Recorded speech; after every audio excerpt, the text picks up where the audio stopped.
Councilmember Schroeder. Here. Councilmember Fisickelli. Yes. Councilmember Jablonski. Here. Vice Mayor Bright Cruz. Here. Mayor McKay. Here. Could we please stand for the pledge? I pledge allegiance to the flag of the United States of America and to the republic for which it stands, one nation, under God, indivisible, with liberty and justice for all. Awesome. Good evening, everybody. Thanks for coming out. Appreciate it. I'm looking for a motion to move the school board, Broward County School Board's here to speak, to move them to the top of the list. I'll make a motion to move that presentation to the first item. Second. Awesome. Would you roll call, please? Councilmember Schroeder. Here. Councilmember Fisickelli. Yes. Councilmember Jablonski. Yes. Vice Mayor Bright Cruz. Yes. Mayor McKay. Yes. Okay. So, who am I going to hand it to? All right. Jeff? You want to tee it up? Sure thing, Mayor. Good evening, Mayor and Council. On your agenda, item number 8 is a resolution approving an amendment. I believe it's I'm not even going to try. Second Amendment to the interlocal, Third Amendment to the county school concurrency agreement. Essentially, this is an agreement that the town has entered into with the county and the school board. It provides for sharing of information so that the school board can project growth and plan for its facilities and the standards by which concurrency for schools is conducted. And they're going to explain to you the current concurrency setup and how that would change in this agreement. And just basically, concurrency is the requirement that school facilities be available concurrent with the demands for those facilities that is created by development. And with that, I'm going to turn it over to school board staff. Okay. I don't have everybody's name, so just announce what you are. Thanks. Yeah, good evening, Mayor, Commissioners. We thank you for giving us the opportunity to appear, before you this evening. My name is Chris Akabusu. I'm the Director for Facility Planning and Real Estate, and with me is my staff, Lisa White, and she's going to give the presentation. And if you have any questions, we'll be here to answer. Thank you. Okay. You do? Okay. Well, I fully intended to ask that. Exactly. Good evening. My name is Lisa White. Thank you for having me this evening. I'll be presenting this amendment. It's basically to change and allow for what counts as capacity in your public school concurrency system. Basically, it would allow us to continue counting portables if they're on site, and that's really what we're talking about. We're talking about math, so this is going to get maybe a little technical, maybe a little boring, but I'll try to go quickly. And if I rush over anything that you would like me to go into more detail, I'd be happy to revisit that or answer any questions you might have. I'll be presenting just information on public school concurrency, what it is, and the history of how we've gotten here, and some of the past efforts we've had to address our concurrency challenges. Summarize the initiatives that we've taken since the last adoption of the amendment to address some of those challenges, and then explain what the amendment is, and then hopefully have your approval by the end of it. As Jeff said about what concurrency is, it's that to make sure that facilities are in place when the impact of development occurs, and it applies to other types of facilities like roads and water and sewer, and schools too. It temporarily prohibits development from moving forward if the capacity is not there, and the developer has the opportunity to either wait until we can demonstrate in our 5-year plan that we can build the infrastructure that is needed, or if they can't wait, they can propose mitigation to pay for the expansion of the infrastructure needed for their project. Oh, sorry, I forgot. There we go. Thank you. The key requirements of public school concurrency, first of all, was to incorporate the concurrency provisions into the contract that we have with each of the cities in Broward County, the school board, and the cities. And that's the ILA, and that's what we're proposing to amend today. You had to establish what your concurrency service areas are, which is the geographic unit of measurements for concurrency, and we use school boundary changes for that. Or school boundaries for that, sorry, not changes. And then you have You're to... right, they have changes all the time. They do. The unit of measurement is the boundary then.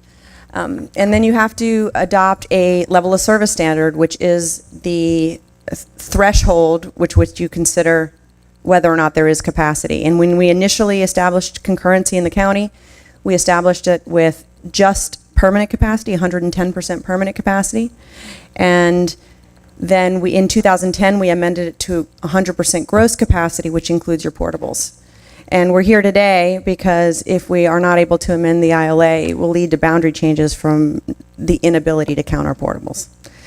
We also have the requirement to demonstrate through data that we can meet and achieve our level of service standard within our 5-year period of capital improvements. The level of service is the standard at which a public school facility is expected to operate based on the capacity of the facility, and it's expressed as a ratio of student enrollment divided by the capacity of the school.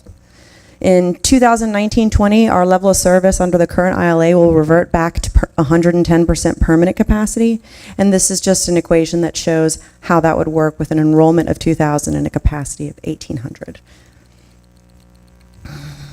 This example shows one school that has portables on their facility, but with two different level of service standards, what would happen? One is gross capacity, which allows you to count your portables, so all the seats there would be able to use for level of service, and you would have to move 0 students. And in the bottom scenario, none of the portables would count, and so you would have to move 788 students out of your school, even though you have portables on the site. And that is never an easy scenario for a community who'd like to keep their boundaries where they are. And when this was originally, slide was originally made, it was based on a real scenario at a school. So when you have a level of service deficiency, you have basically 3 options. You can build new capacity, change school boundaries, or modify one of the key elements of concurrency that I went over before. In 2010, we were responding to the financial crisis of the Great Recession and a period now of declining enrollment where we had more seats than we had students as a district. And so the only tool in our toolbox was to use school boundary changes to deal with those deficiencies. And the ILA was amended to allow portables to count for temporarily for 10 years. In 2019, that would terminate. During that process, it exposed a competition for resources between the western cities that had overcapacity issues and eastern cities who felt that they were struggling with under-enrollment and underperformance. So since I had to have one presentation for all the cities around the county, I have to also speak to some of those eastern cities who'd like to know what we're doing in their side of town. And one of the things we're doing is going through a comprehensive relocatable plan to dispose of portables that are not wanted or needed on their sites. And every year we go through an evaluation process and commit funding to do that, and have done that since its inception. We have a student success opportunity school to address struggling schools and provide programmatic community-based solutions for that. And that's been quite successful. As you know, we have the bond to invest in all of our existing facilities, and only a small portion of that bond is going towards building more capacity in the southwestern part of the county. And then finally, we have school boundary changes, and we just wanted to make sure that we were able to send the message that even though we're asking for this amendment now, since we last amended the ILA in 2010, we've done 41 boundary changes. So we have been doing that. Why we need to change the level of service now is that the proliferation of parent choice and charters since this was done in 2010 has rendered our ability to control enrollment by changing a line much less effective. And that has continued to expand ever since the charters kind of came on the scene. And then the other problem that we have is, as I said before, since we have more seats as a district than we have students, the state will not allow us to use state money to build capacity at our schools. We could use bond money, and we used a little bit for that, but we can't use state money. Under the current ILA, this is what the schools look like in 1920 when we revert back to not counting portables again. And basically anything with a red or a pink shows a level of service deficiency. Red just means more deficient. I'm going to summarize and compare them in a graph in a few slides, so I'll just kind of go quickly here. What we're proposing now is to implement the level of service standard as the higher of 100% gross with portables or 110% permanent. And we've gone and discussed this idea with the state, and they said that it would pass the requirement for having to have a uniform level of service standard for all schools of the same type. We weren't sure of that because it's kind of an either-or scenario, but based on how we've structured it, it meets this requirement in statutes. This is what the county looks like at the elementary, middle, and school level under the alternate level of service standard. And again, any pink or reds show deficiencies. You see now only one red and pinks, which means less, not as deficient, and fewer of them. It allows flexibility to recognize school capacity that exists on site, regardless of the type, portable or permanent. And it helps us to avoid boundary changes that would be necessary to meet school concurrency if they have that capacity there. It helps us to maintain the integrity of the neighborhoods and by not being disruptive and allowing the concepts of schools to continue to serve as community focal points.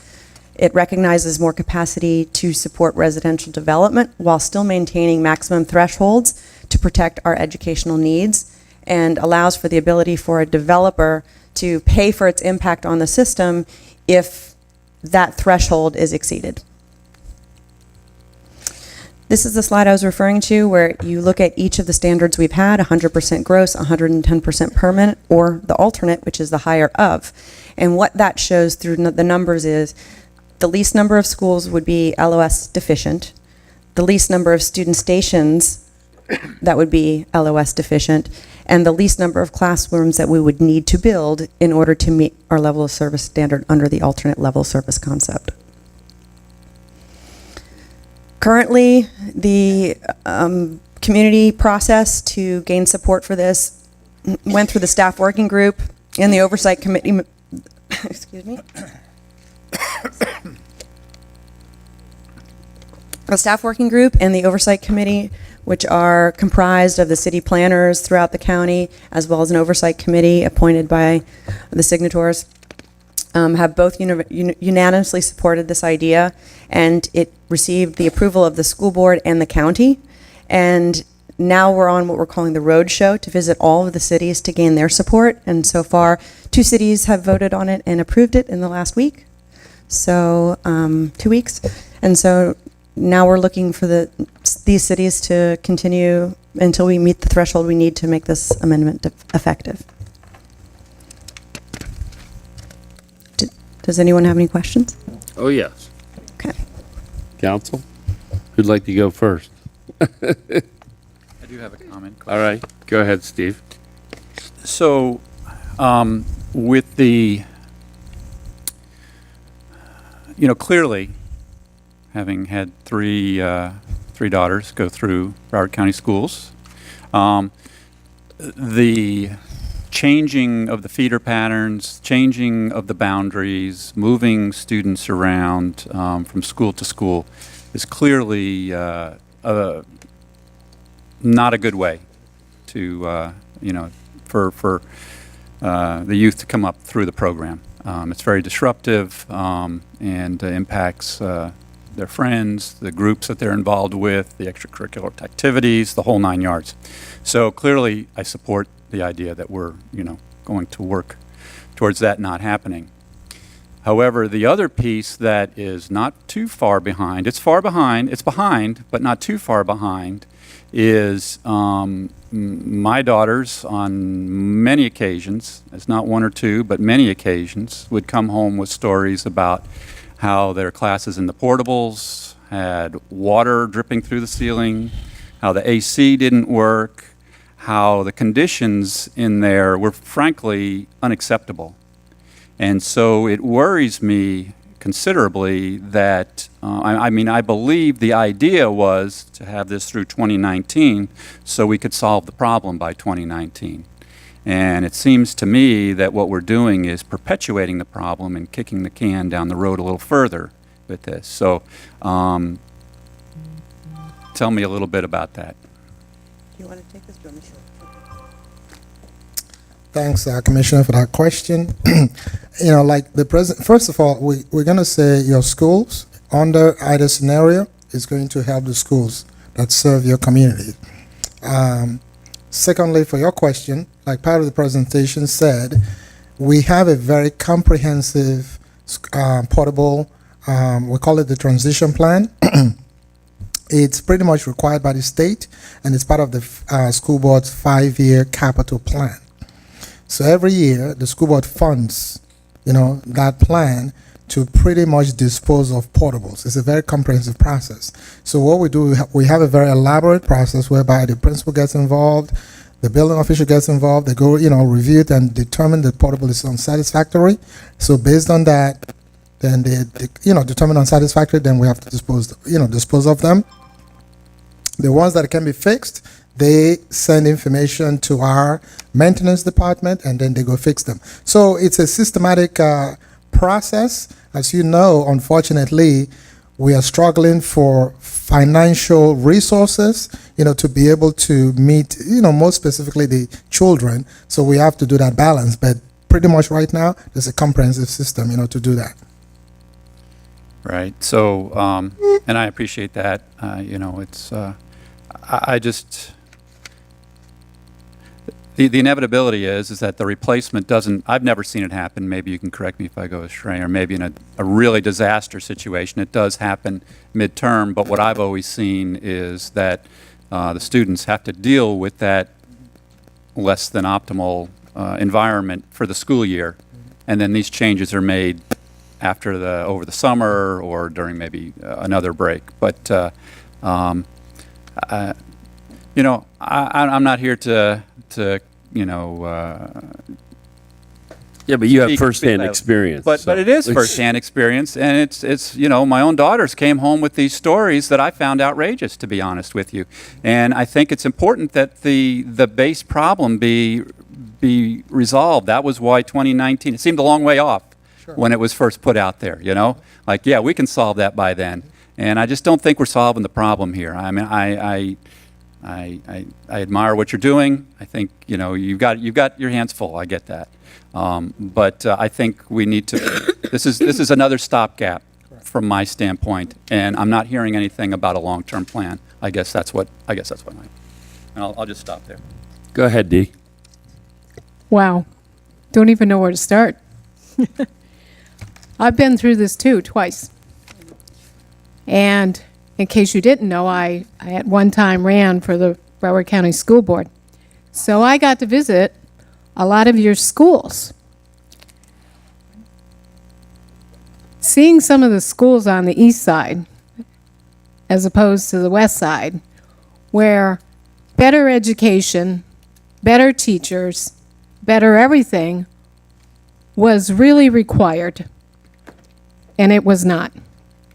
These kids were sitting inside a building with leaks, sharing desks, and sharing books. Now, I don't know about you, but when I look at my tax bill and I see half of my taxes going to the schools, it doesn't mean it stops there. Each and every one of us has contributed in some way, whether it be fundraisers or donating or something. So it's just take, and it never seems to be enough. I haven't seen any problem solving here, a bunch of empty promises. You know, a word used to mean something years ago. It doesn't seem to be. And not sounding too angry, but I had a horrible experience with Broward County. Horrible. If I had been in the position to put my kids in a private school which they really didn't want to go. They wanted to be with their friends and stuff. I probably would have done it. The one thing that kind of threw this whole town over the top was when we were literally within how many feet of a school, Hundreds. Across the street. and we're told no. You don't like it? Too bad. A public school that was pretty much kept private, but was funded by Public School Monday. So, to sit here and say that I agree with most of this, I don't. You know, until we can see some changes, you have a community such as Weston, a planned community, planned. So why was there such a big guess like, well, now we've got more kids? Well, you planned this whole community. It wasn't like Southwest Ranches. You should have known every square inch of that and how many kids, if you allowed for families to come in, they should have known. But to take and alienate kids from different areas, Davie was one of them. They got alienated. Even parts of Weston itself, like further out west, those kids were alienated. Those were theirs. That's what we pay our tax dollars for. And to have these kids sit in portables, when I paid for the building, I pay to have those kids inside a safe structure. Nobody is going to tell me a portable is a safe structure. Nobody. Been in them, seen them, been in mobile homes, done the whole 9 yards. They're not.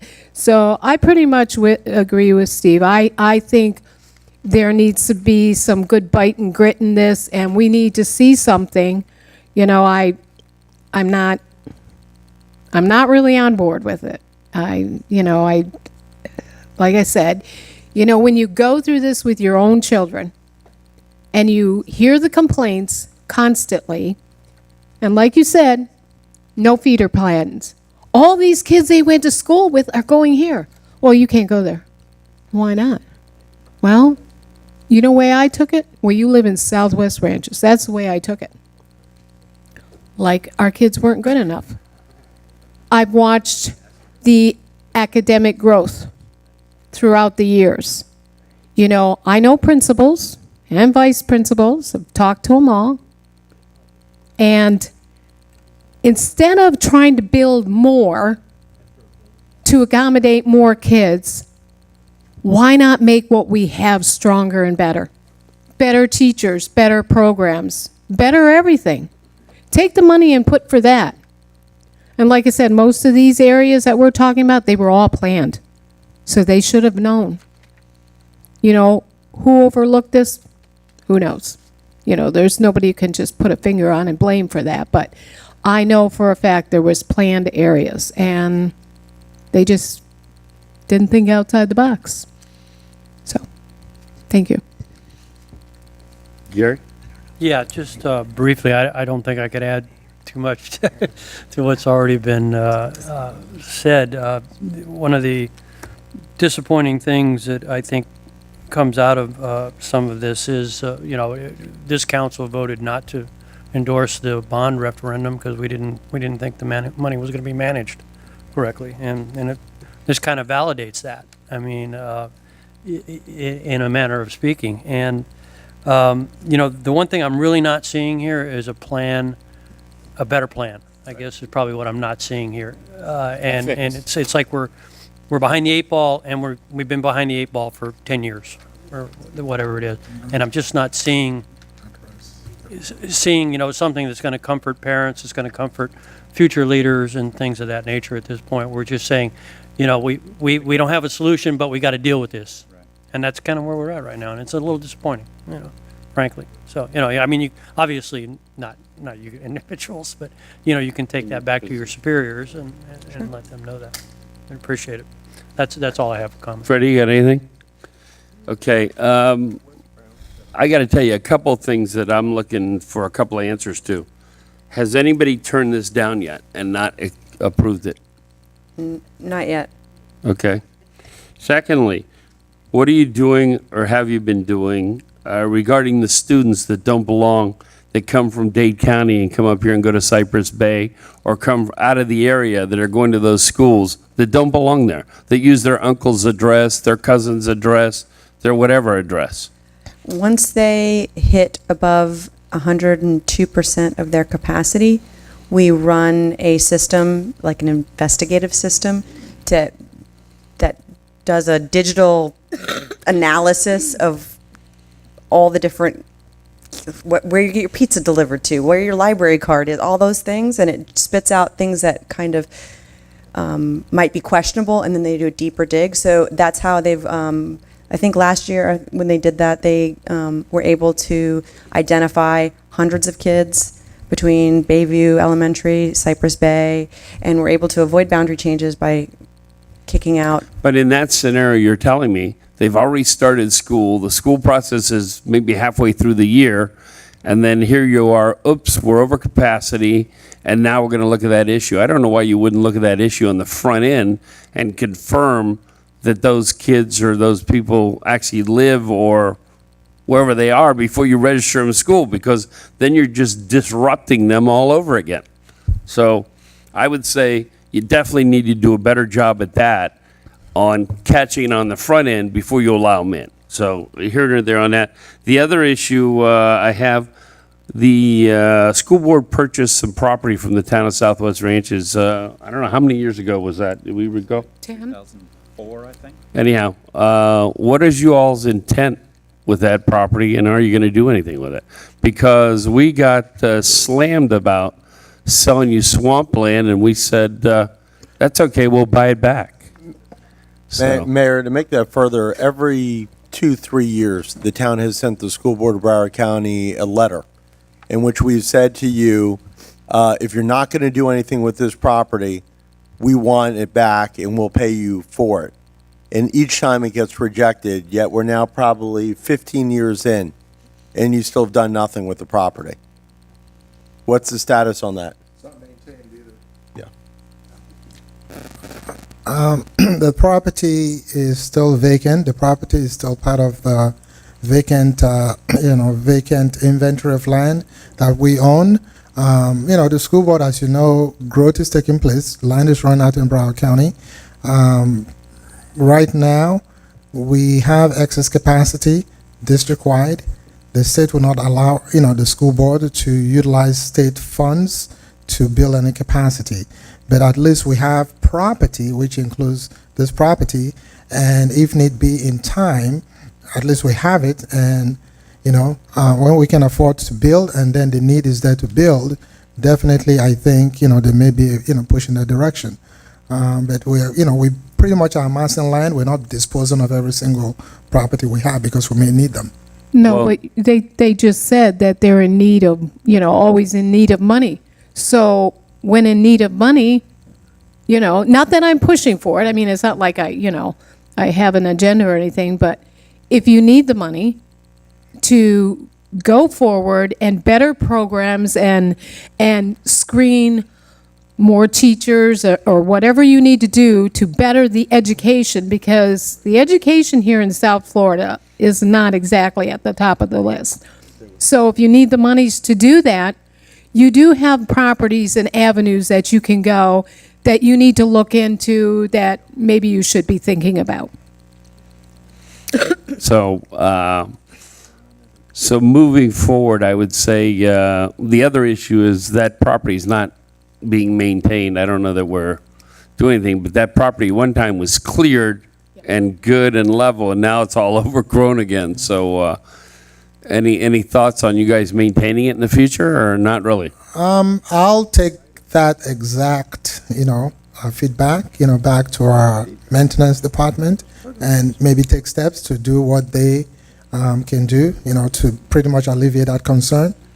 But again, we own the property, and I guess we'll have to, it's not meant to be an eyesore. I assure you that. I mean, we totally respect, all the cooperation you've given us, but I'll take that feedback back to The other thing I had is the boundary changes. I don't remember, but years back they were occurring every other year or something. So that was, where are you at now, and how frequently you're changing boundaries?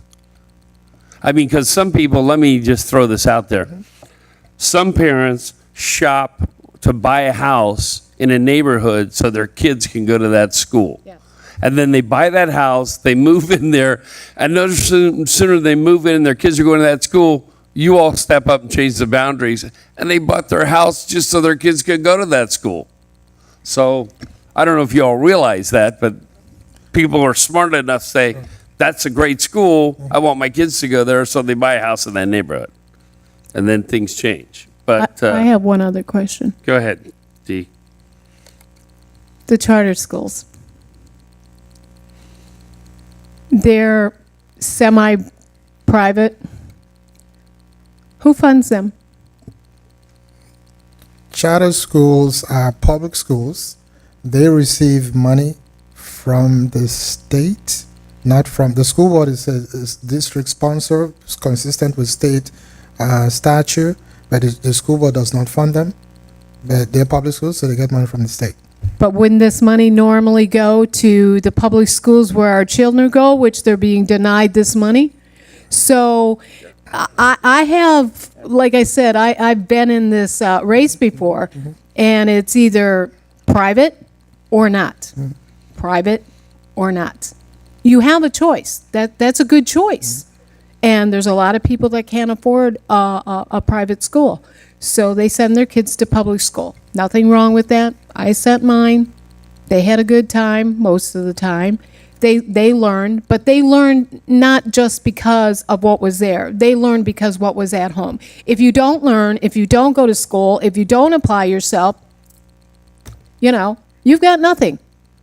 So, but that money gets taken away from every child and everyone paying their taxes when it goes to a charter school. So that's something I would really like someone to look into, that if they want these charter schools, and I've heard some good things about them. I've heard there's good academics and teachers go up for reviews, which probably wouldn't hurt to do in every school. Every teacher should be up for a review. This, what do they call it, where they're Seniority or tenured. tenure? What is that? Just because you have so many years in, you're irreplaceable now. You can't go. Well, if you're not doing your job, you can go out to any job out on the road, whether it be construction, electricians, plumbers, whatever. If they're not doing their job, guess what? They're gone. They'll find somebody else to take their place. So that's something else that really should be looked into. Thank you. All right. Go Go ahead. I just Sure. want I was going to actually open to the public and come back to us. to, okay. You want to go first? Yeah, just Okay, just go ahead. quick. So you had mentioned a couple times that the capacity of the schools exceeds the student population, and that's created some issues as far as getting funding from the state. Is there any plan long-term to get away from the portables? I mean, is there a goal? Is there a year? Is there something you can tell us along Sure. those lines? Like I said in the presentation, we have a comprehensive process every single year. The board is called a transition plan. The plan, if you go to the school board's website under the capital budget department, you're going to see a link. It's pretty detailed, plan, and the board funds it. The board is really making a lot of, even some of the portables right now, we're putting covered walkway based on some criteria. So, and part of that criteria is the portables that are less than 20 years old, that are pretty sturdy. So that's why I was trying to address the other commissioner in terms of pretty much maintaining. So we pretty much are looking at the portables, the one that are determined to be unsatisfactory, meaning not good for students to be in. They've been systematically gotten rid of. So that plan is a continuous plan. The portable number continued to drop from what we had before. So that's kind of where we're going. So because majority of our portables are over 20 years old, so we're getting rid of those portables and then retaining the ones that are more sturdier and less than 20 years old. And when you get rid of portables, are they just gotten rid of, or are they replaced? Or a They're combination of both? not replaced, because what's happening, like I said, we have excess capacity in the district. So this is part of the tools that we are using to reduce that capacity, eventually housing students in permanent capacity.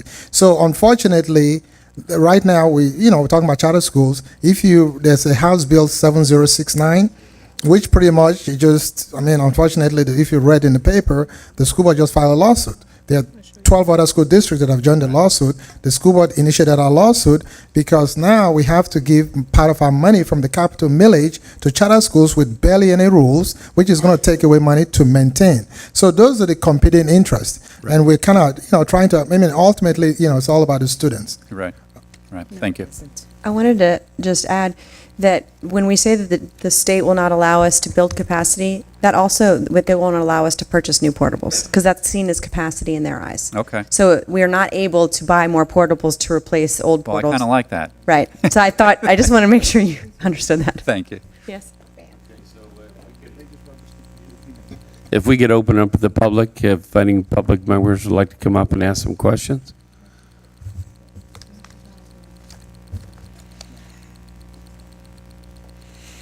Oh, my.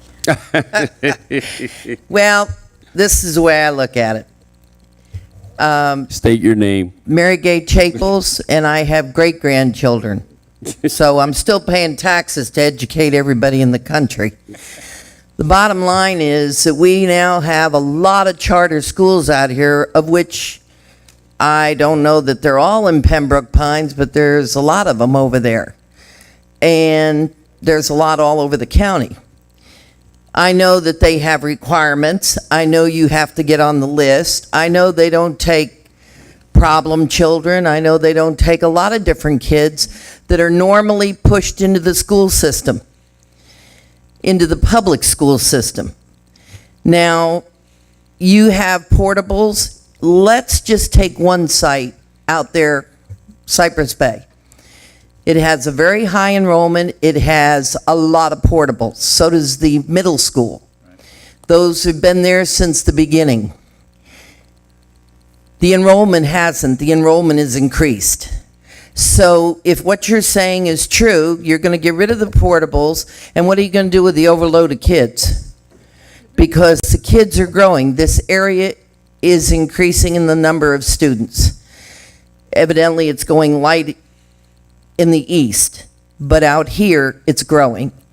So are you going to leave those portables because they're 100% capacity? And if you get rid of the portables, now you don't have any place to put those kids that were in the portables. So when do you add to the building, or you build another high school somewhere? Now, you built one out on 27. And I don't know what the capacity out there is, but I would imagine it's probably close to full. This one is loaded. And Weston is loaded. Western High School. Cooper City was built new. They took it down because it had contamination, the old building, and they built a new one behind it. They never missed a beat. I don't know if they have portables there or not. They used to. My point is that where do you get the funding if now you're funding a private school facility, which is your charter schools? Your charter schools are private, which is a rather interesting thing to begin with, because they're in business. Those charter schools are making money. Our public schools are in debt. Is this like the United States Post Office? Because the post office can't make any money. The price keeps going up. And the FedEx and UPS are paying very good wages, and they're making money. So what is the charter school doing that the public school isn't doing if they're so good? Because they're a private enterprise. I think they ought to be looking at that. They need to be looking at why they can't be as productive as a charter school if a charter school is really productive. Or how much are we subsidizing that private school? A lot. Thank you. So how come that money isn't going into our public schools and they haven't cleaned up their act in the public schools? I think it's the bureaucracy. They're tripping over one another. And I'm not here to offend you, but I listened to this presentation, and to me, it was keep your eye on the bouncing ball, because it was the same old, same old, same old. And there won't be any changes, and it'll be the same old Got to wrap it up. next here. year. Thank you. Bob, any other public comment? Anyone else? David Kaczynski, 6411 Holity Trail.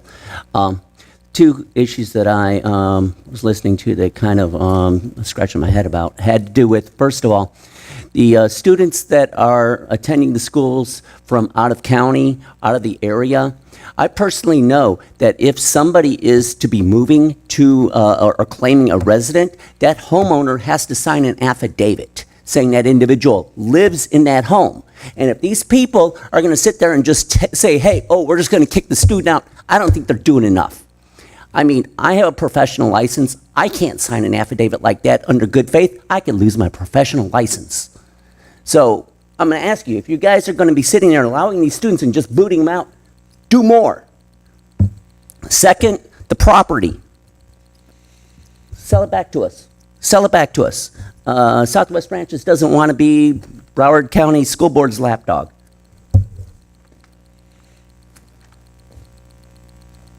Yeah, I think nobody else is up, so hold on. Yeah, former Mayor Jeff Nelson just called in. He was trying to make it here and he wanted to speak to this Okay, issue. love to have him. Mayor, can you hear me? Yes, I can hear you, Keith. Okay, you're on speaker. I appreciate it. Well, good evening, Mayor, Vice Mayor, members of council. It brings back fond memories to have an opportunity to not only speak to you all, but to have an opportunity to talk about this issue. And coming from my perspective, which you all know, I oversee the facilities at the Cypress Bay High School.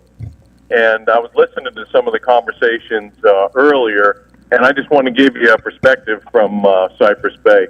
We're at about 160% capacity. That's what our issue is now. We currently have, and I heard, there was a comment about the condition of our portables at Cypress Bay. There's currently 3 crews working at Cypress Bay High School. One that's been there for 6 days because of a significant black mold problem, trying to address that. We had a student just 3 days ago fall through the floor, and we have 15 or 18 outstanding work orders for significant floor issues, some of which are as much as 6, 7, 8 years old, and I think there's a few that are year-old. We also, as a result of our capacity issues, have run out of classroom space over there, and as a result of that, we are now conducting classes utilizing a portable at Falcon Cove Middle School because we have run out of space. So, with regards to the condition and the quality, and Mr. Bobadilla, who heads the whole department, is intimately familiar. He's been out there. Mr. Bays is intimately familiar because he's been out there. Gail Spear is intimately familiar because he's been out there. And needless to say, it's not a rosy picture. We struggle each and every day. One of the first things that I do in the morning is to find out the condition of those rooms to ensure that the teachers and students can be in them with regards to functioning air conditioning units and not additional floor issues, which would include concerns about the safety of those teachers and students because of the terrible conditions of the floors. It's a battle every single day. We have over 4,700 kids, and so the rosy picture that's being elicited on behalf of the district, especially as it relates to Cypress Bay High School, I can tell you it's not accurate. Okay. Thanks, Jeff, very much. Appreciate you calling in and pitching in your perspective. Greatly, greatly appreciated. Resources or others, listen, I'll give you an invitation to come on out and take a look and confirm, what I'm telling you. Like I said, Mr. Bobadillo is intimately familiar. Mr. Bays is intimately familiar. Bill Spears is intimately familiar. It's obvious by what the information that you got that it's not accurate. You need to be familiarized because you need to come out and take a look so we can give you an accurate picture and depiction of what exists out there at Cypress Bay, especially as it relates to the portables and the deplorable condition of many of them. Hey, Jeff, if you can hear me, I just have a quick question. Are you seeing the number of portables go down, or is it steady, or what's going on with that? Sure. We actually we're at 64, Steve, and just added 3 just last year because we were short. We actually had put in a request for 8 because we needed 8, and they ended up giving us 3. And they're obviously occupied. And then that issue, with regards to their location, we tried to talk them out of it because, we're cautiously optimistic that sometime in the near future we're going to get a new building, but the new building doesn't have adequate classroom space and doesn't even replace the existing portables. But when they put them in this location, contrary to what we were recommending, now they're in the footprint of the new building and now have to be moved again at another additional expense to the school district. So if you're asking me, Steve, yes, we can even use more. And as I confirmed earlier, we are now using a portable. In fact, we use 7 portables at Falcon Cove Middle School. Right. 6 are for storage, and 1 that is now our Hope class at 35 kids in a class times 8 classes. Wow. We're out of space. So anytime I have an issue also, we have no alternative classroom placement options. It's very bad shape out there, and it continues to get worse every day. Wow. Thank you. All right. Apparently you want to get up and respond. Go right ahead. Not totally to totally counter, and again, I totally appreciate the opportunity. Again, the level of service, this is the 3rd time we're trying to amend the ILA. It gives us the ability, because the oversight committee, the signatories, which you're one of them, voted to continue to maintain the ILA because it allows for the intergovernmental coordination to pretty much address the impact of development and other necessary, things we have to do to hopefully support our students. So this is a win-win for everybody. Like I said, again, there's a comprehensive process. If you go to the capital plan, on the capital budget link, you'll see the funding that the board had for this year. Next year, we're going to have it again. The current slide that's being shown right now, you see the 3rd bullet, the bond, because it's a local money, the state allows us to build permanent capacity. So we are replacing the portables at Cypress Bay at those 3 schools 1 for 1. It's the construction. That's not a reduction. No, we're replacing them. Yeah, but I'm saying, but that's not a reduction. You had mentioned earlier there. There's a reduction. I'm sorry, Mayor, I don't want to talk over you. There's a reduction district-wide, which again is in the transition plan, that's in the capital plan, the district educational facility plan, the 5-year plan that's been approved. There's a district-wide reduction. Cypress Bay, Falcon Cove, and Flanagan are the only schools where we're doing the 1 for 1 through the bond, because we can use local money, not state money. So I will again take what the gentleman just said, the former mayor. I'll take that back. He mentioned Mr. Bays, who's the director for physical plant operation. Leo Babadillo is the chief facilities officer. I'm going to take this back, rightfully so, and mention this to them. But I'm just going to encourage and totally secure support. This is just to give this opportunity to allow this amendment to go forward, and the board is committed because it's in the 5-year plan. And we have a systematic, comprehensive process to reduce the portables. Let me. Gary wanted to go first. I just have a question, and this was brought up earlier, and I just started looking through all the material. Charter schools or public schools, is that correct? Yes, correct. How come there's no charter schools in any of this analysis? In our backup. Okay. And I'm like, the school board does not have the authority to regulate the charter schools. The school board can only give authority for them to operate.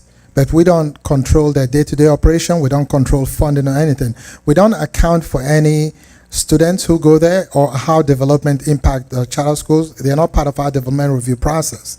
So that's why they're not in presentation, because we don't have any control over that day-to-day. No, I operation. understand the control point, but I'm looking at the population list. Why wouldn't, if these are public schools paid for with public tax dollars? Why wouldn't it be part of the wouldn't numbers formula? be in here? I'm not saying how to run it. I'm saying, or how to control it, or who's accountable to who, but the student population, I would think, would be pretty germane to this list. We pretty much, our demographic and student assignment department maintains the data in terms of the charter schools, how many students are there, things like that.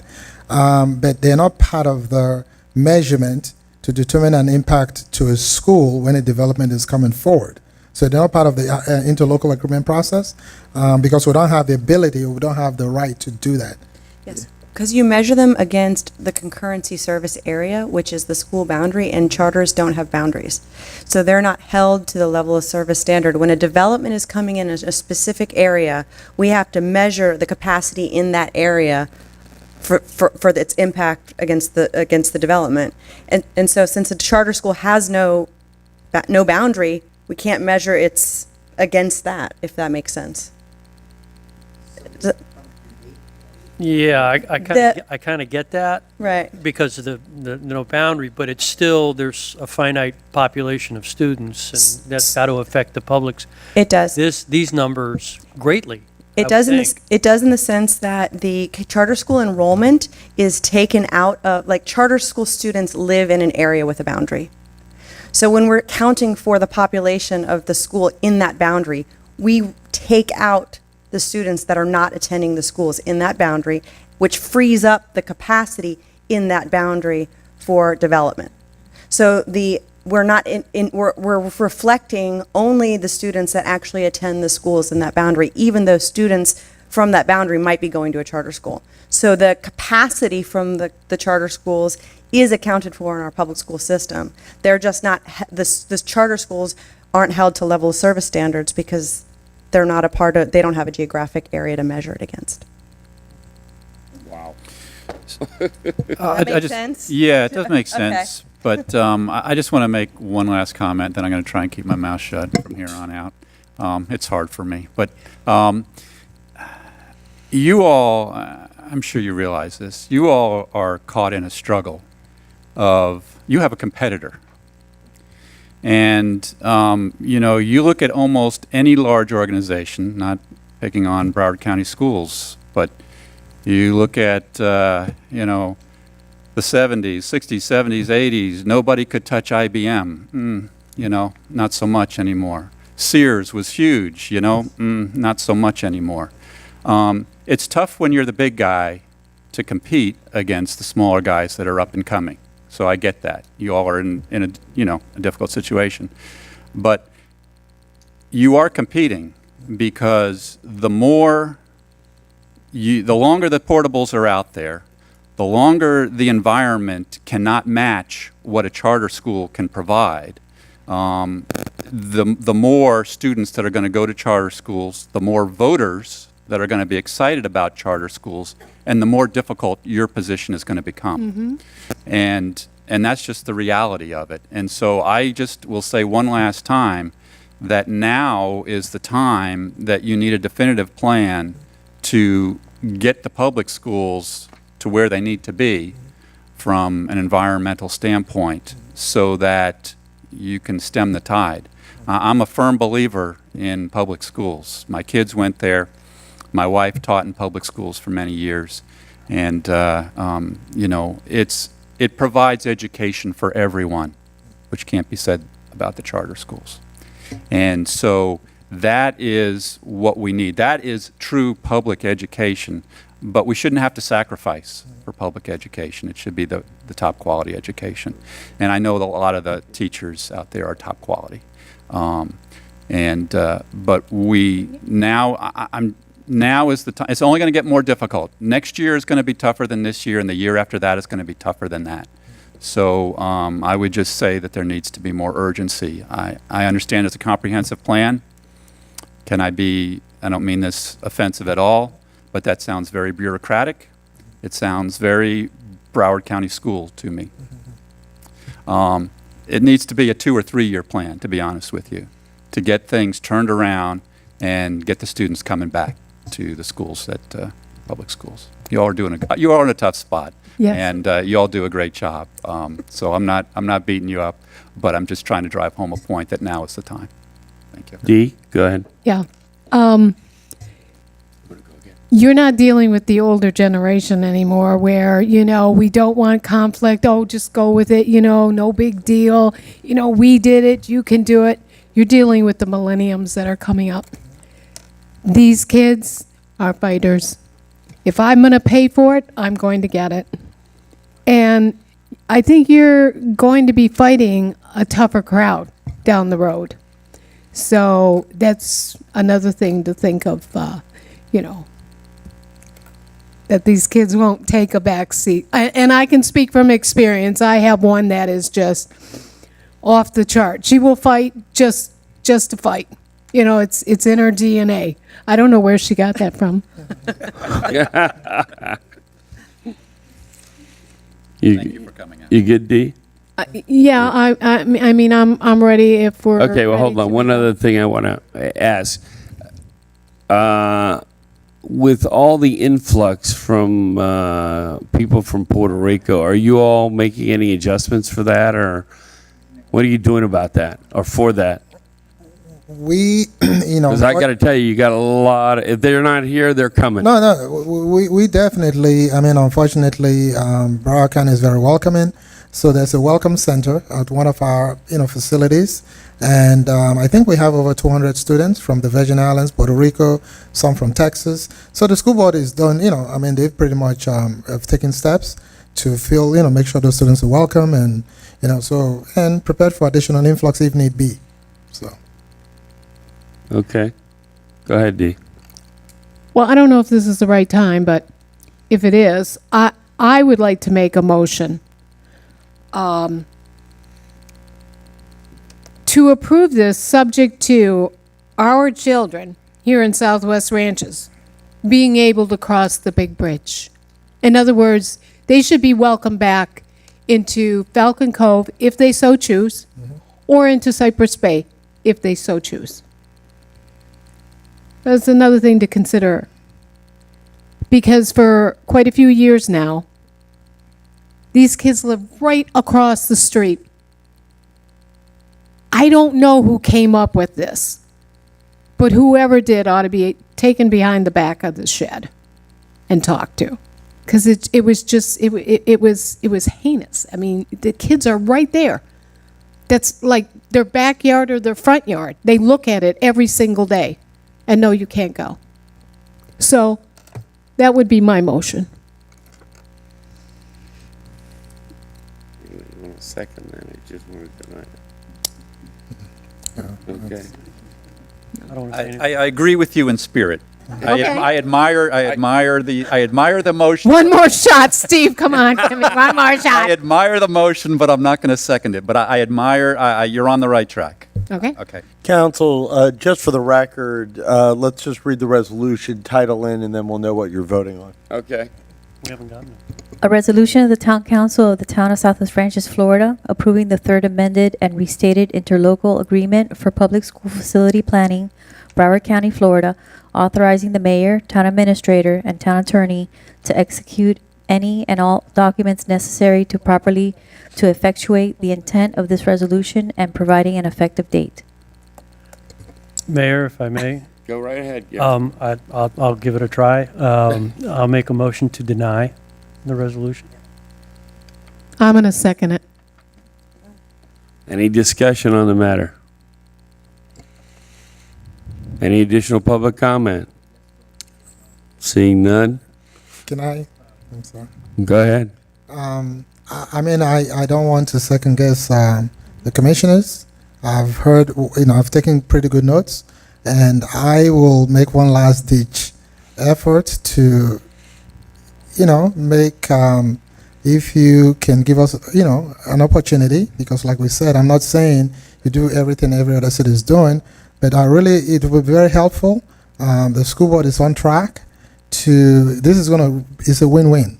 It's a win-win. And like I said, all your schools serving your community, it does well with both, with the alternate. So I took good notes.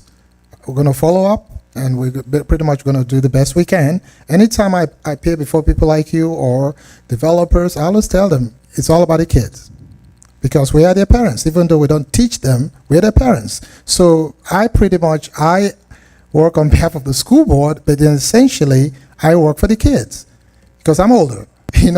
So we're trying to do the best. I think it's going to give us an opportunity. So I really appeal to you. It's going to be very helpful. Give us another chance. Mayor, if I will. Go right ahead. Chris, it sounds like you want another chance to come back with this item and this presentation. Is that? Not really. I just, I'll appreciate a vote of yes. That's what I'm saying. And then we have taken the comments and, it pretty much is going to go all the way to the top, Superintendent, and try to do the best we can. But again, it's just to give us a chance for a yes vote. That's what I'm saying. Okay, so my understanding is the item stands as submitted. Okay. Subject to council. It's a motion. Okay. Yep. Motion to deny. Call the quote. You want Gary? Go ahead. Well, I was just going to make a comment. Sure. I made a motion to deny. I've got a second. Yep. That's not saying we can't bring this back up later on if they come back with something a little more tangible, Well, palatable. I would prefer to make a motion to table this to the next meeting, so that maybe we can get a little feedback on our feedback. Let's get a report back on how on your notes, and how it was received. If there's anything tangible you can bring back to us based on what you've heard tonight. And I think you've gotten, some good positive feedback. a lot of questions. And so I don't want to make the motion to table yet, because I know that cuts off everything. But that's what I'm leaning towards. Okay, I'll rescind my denial motion. D, will you rescind your second? You want to withdraw your second? Well, wait a minute, Steve, now. My chance to get it. Yeah, I don't want to make it yet, so you can. No, Let Keith jump I in just here. want to tell you, legally, a motion to table trumps the motion to deny anyway. Okay. So you don't need to rescind anything. If Vice Mayor wants to make a motion to table and it gets a second, you vote on that immediately, up or down. okay, that's good. Did you want to? So as soon as I make that motion, then it's up or down vote. But do you want to make a comment before that? No. Okay, I'm going to make a motion to table to the first meeting. There's only one meeting in November. Yeah. Yeah. So our November meeting. Okay. November November 9th. Okay. I'll second. Okay. Call the question, please. Councilmember Schroeder, Yes. Councilmember Fisickelli, Yes. Councilmember Jablonski, Yes. Vice Mayor Bright Cruz, Yes. Mayor McKay. Yes. Thank you. What a tough crowd, eh? Thank you. No, we appreciate it. Thank you so much. All right. So November 9th. If you can bring us back some positive feedback, obviously, is what we're looking for, and some answers to some of those questions. And I would tell you, it would mean a lot that if you could get former Mayor Jeff Nelson accommodated Cypress Bay, that would probably come a long way. Thank you. Thank you. Yep.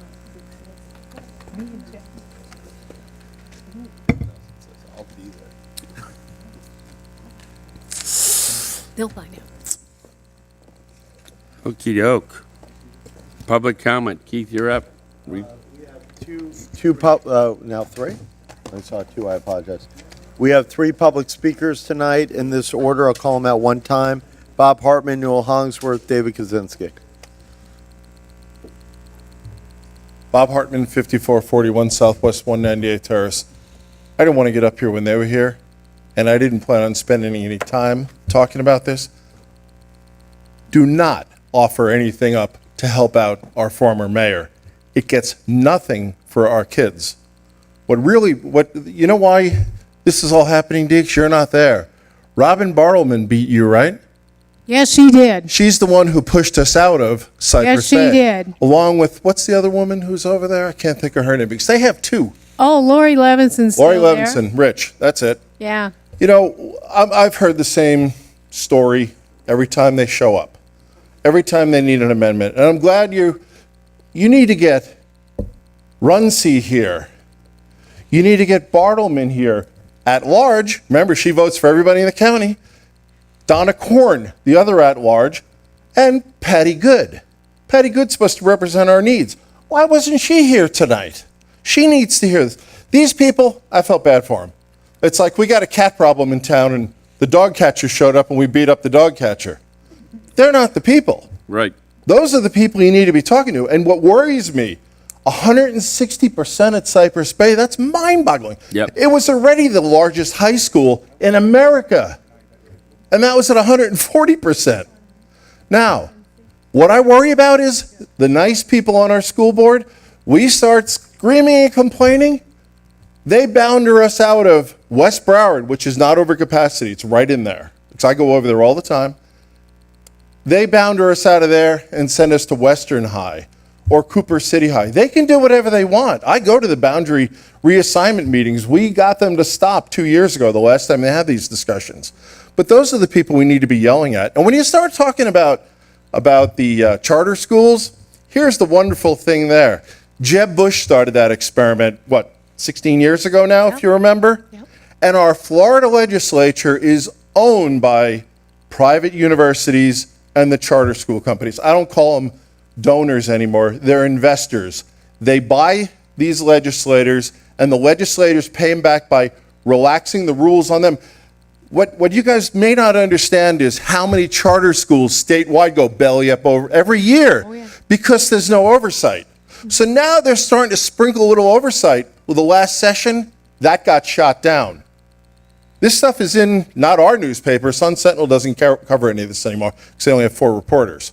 But if you read the Tallahassee newspapers, you find out what's going on with these school districts. Most of the state has okay schools. You get into the poorer counties, they have lousy schools. Dade County, they have their problems. We have our problems.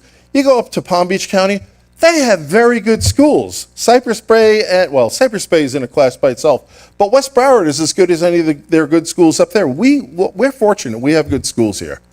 But they're trying to manipulate the whole state for a small group of company owners, and they're really messing things up. Now, when you listen to them, I agree. These guys ooze bureaucracy. There needs to be a message sent. One more minute. Good. There needs to be a message sent to Tallahassee that this school board, this school district, they need to dig it out and refill it with quality people because it's not working. And the same people get voted in. You know why? They don't cover this in the newspapers. People don't know. They only know their school principal. They know the guidance counselor that they have to deal with their kid. And that's their only engagement. I talk to my neighbors all the time about what's going on in the school board. None of them know. Their kids are all in these schools and none of them know. Anyway, thank you for an opportunity to vent. I didn't want to do it to them. Newell? Newell Hollingsworth, 199th Avenue. The FEMA pickup is very ambiguous, to say the least. And having looked at what they've picked up, I'm wondering how our town is ever going to look good again. Because where they picked up, it looks as bad as before they picked up, only the pile is smaller. Actually, there's a foxhole there where they took 6 inches of dirt out and took it with them. And we're very possessive of our dirt in this town. New swell program. Yeah. Good answer. What I'd like to know, and I've heard that, we're on our last pickup and it's going to be a couple more pickups and no more pickups, and you can't put anything green out, yet all of my trees that are on the ground are still growing and green. And so I'm like bewildered, befuddled, and confused. And I'd like some direction as to what is still happening, what is going to happen. And also, whether or not we ever got parity with Texas as to them paying 90% of the debris pickup and we paying 10%, or are we still stuck at 75-25? So I haven't heard anything on that. And I was just curious whether or not, we have to pay 25% or whether we pay 10%. And I've heard another number kicking around. But I'd like, some definite information from the administration or the council or whoever has it. Thank you. Okey-doke. Who's next, Keith? That's it? Okay. Yeah, I don't blame you. Good evening, Council. David Kaczynski, 6411 Holity Trail. Last night we had our Sunshine Ranches Homeowner Association meeting, and a couple of my neighbors spoke to me about a couple issues concerning our area. First, my neighbor that lives at 6011 Holity, her home is at the crossroads of Sterling and Holity. Anything more than a trickle of rain, her entire driveway in the front is flooded.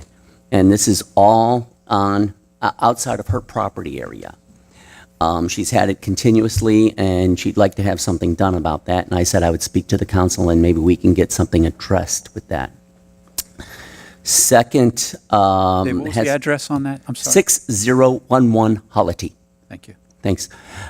Second, there are, to date, 4 of the crossroad signs that have been missing. Some of them were on the side of the road, and then they disappeared. Hancock at Sunset, Hancock at Mustang, Holity at Sterling, Holity at Old Sheridan. And I've walked around there, I've seen the signs missing, and then some neighbors said that it was on the side of the road and then it disappeared. So I'd just like to see we get back to order in the town. Thanks. Yep. Okay. All right, do we have any, let's see, who we have, any board reports? Seeing no board reports, we'll move on. Councilmember comments? Huh? We're good, no board reports, so. Go ahead, Dee. Want me to go first? Sure. I would like to make a recommendation that, let me see here. I think it's Barbara Gonzalez. We have an opening on the Rural Public Arts Board, and I would like to make a recommendation that she get to fill that spot, if no one objects to that. Nope, I don't. Do we need a motion? I'll second the motion. All right. Are you making the motion? Yeah, she did. And I made the motion. Freddie, second? Okay, good. All right. Any public comment? Seeing no public comment is closed. Back to us. Any discussion? Call a question. Councilmember Schroeder, Yes. Councilmember Fisickelli, Yes. Councilmember Jablonski, Yes. Vice Mayor Bright Cruz. Yes. Mayor McKay. Yes. Okay. What else you got, Dee? I don't know. I think I gave it all to those poor people that were here. I think I'm good. All right. I think I'm Okay. good. I do want to say one thing now. I understand I missed quite a little fiasco little party here for little Jordan there, and I want to apologize, but I promise I still won't breathe on you yet. I was really, really, really, really sick, bad. The worst I think I've ever been. And so to get disinvited was really kind of like, oh my gosh, I got disinvited. So, but kudos and mazel tov and all that, and hopefully it was wonderful. It was. It was amazing. And you belonged in the hospital. Yeah. But Well, besides that, Gary, go ahead. Yeah, thank everybody for coming. I'll be brief. Just want to mention a few things that are coming up. Don't really have, it's just calendar events at this point. The Halloween at the barn is slated to be in the barn because Weather. it's a weather situation this Saturday night. It's supposed to have a subtropical system, I believe, come through here Saturday and Sunday. And so we're moving it underneath the barn, which was how the barn was designed, just to accommodate that with the wide verandas and the whatnot. So bring your candy and bring your table. And a lot of people are working on it over the next 24 hours to make it all successful. Then on the 9th, we have our next council meeting. I believe it's on the 9th. We're going to have the tribute to the veterans. It's right before Veterans Day, so I urge everybody to either tune in or attend that. On the 17th, we have a food truck event with the Education Advisory Board in Hawks Bluff at the Equestrian Park from 6 to 9. So it's a lot of fun, a lot of kids. And then on the 18th, we have the Parks Car Show at the barn area, which is going to be a lot of fun. We have a great deal of time with that, and you really see some beautiful classic cars.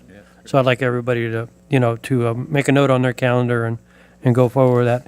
And just for giggles, the 5th is Sunday is Set Your Clock Back Day. So just thought I'd mention that. Sunday? No, the 5th. The 5th, okay. 5th. Yeah.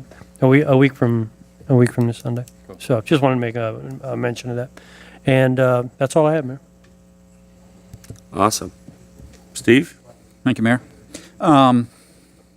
Couple of things. One is Andy, maybe you can, in your comments, maybe you can address a little bit about the schedules for the pickups, the FEMA pickups and things. I know that is an area that there is some, and probably the single most active topic when I talk to residents is what is the schedule, and I know that's somewhat fluid, but anything that you can give us would be appreciated. As far as the pickup, the percentage, the funding of it, it is a little bit of a confusing number because there's not one number out there, but the number there's like the federal government pays different amounts for different types of services when FEMA comes in. The one that we're most concerned about is the debris pickup percentage, and that has been approved up from 75% to 90%, and the state of Florida is doing 5%. So at the end of the day, we will be paying 5%, the state will be paying 5%, and FEMA will be paying 90% for our debris pickup. So that's the good news there. The last thing, and the most important thing that I wanted to talk about was I had the distinct honor and privilege of attending and even judging the Mr. and Mrs. Southwest Ranches event this past weekend. And I got to tell you that, Councilman Jablonski told me last year, you missed an event when you didn't go last year. And you know what? He was absolutely right. That is an amazing, amazing event. I had the best time. We have such talent and such amazing kids in our town. And what really, I'm not joking here.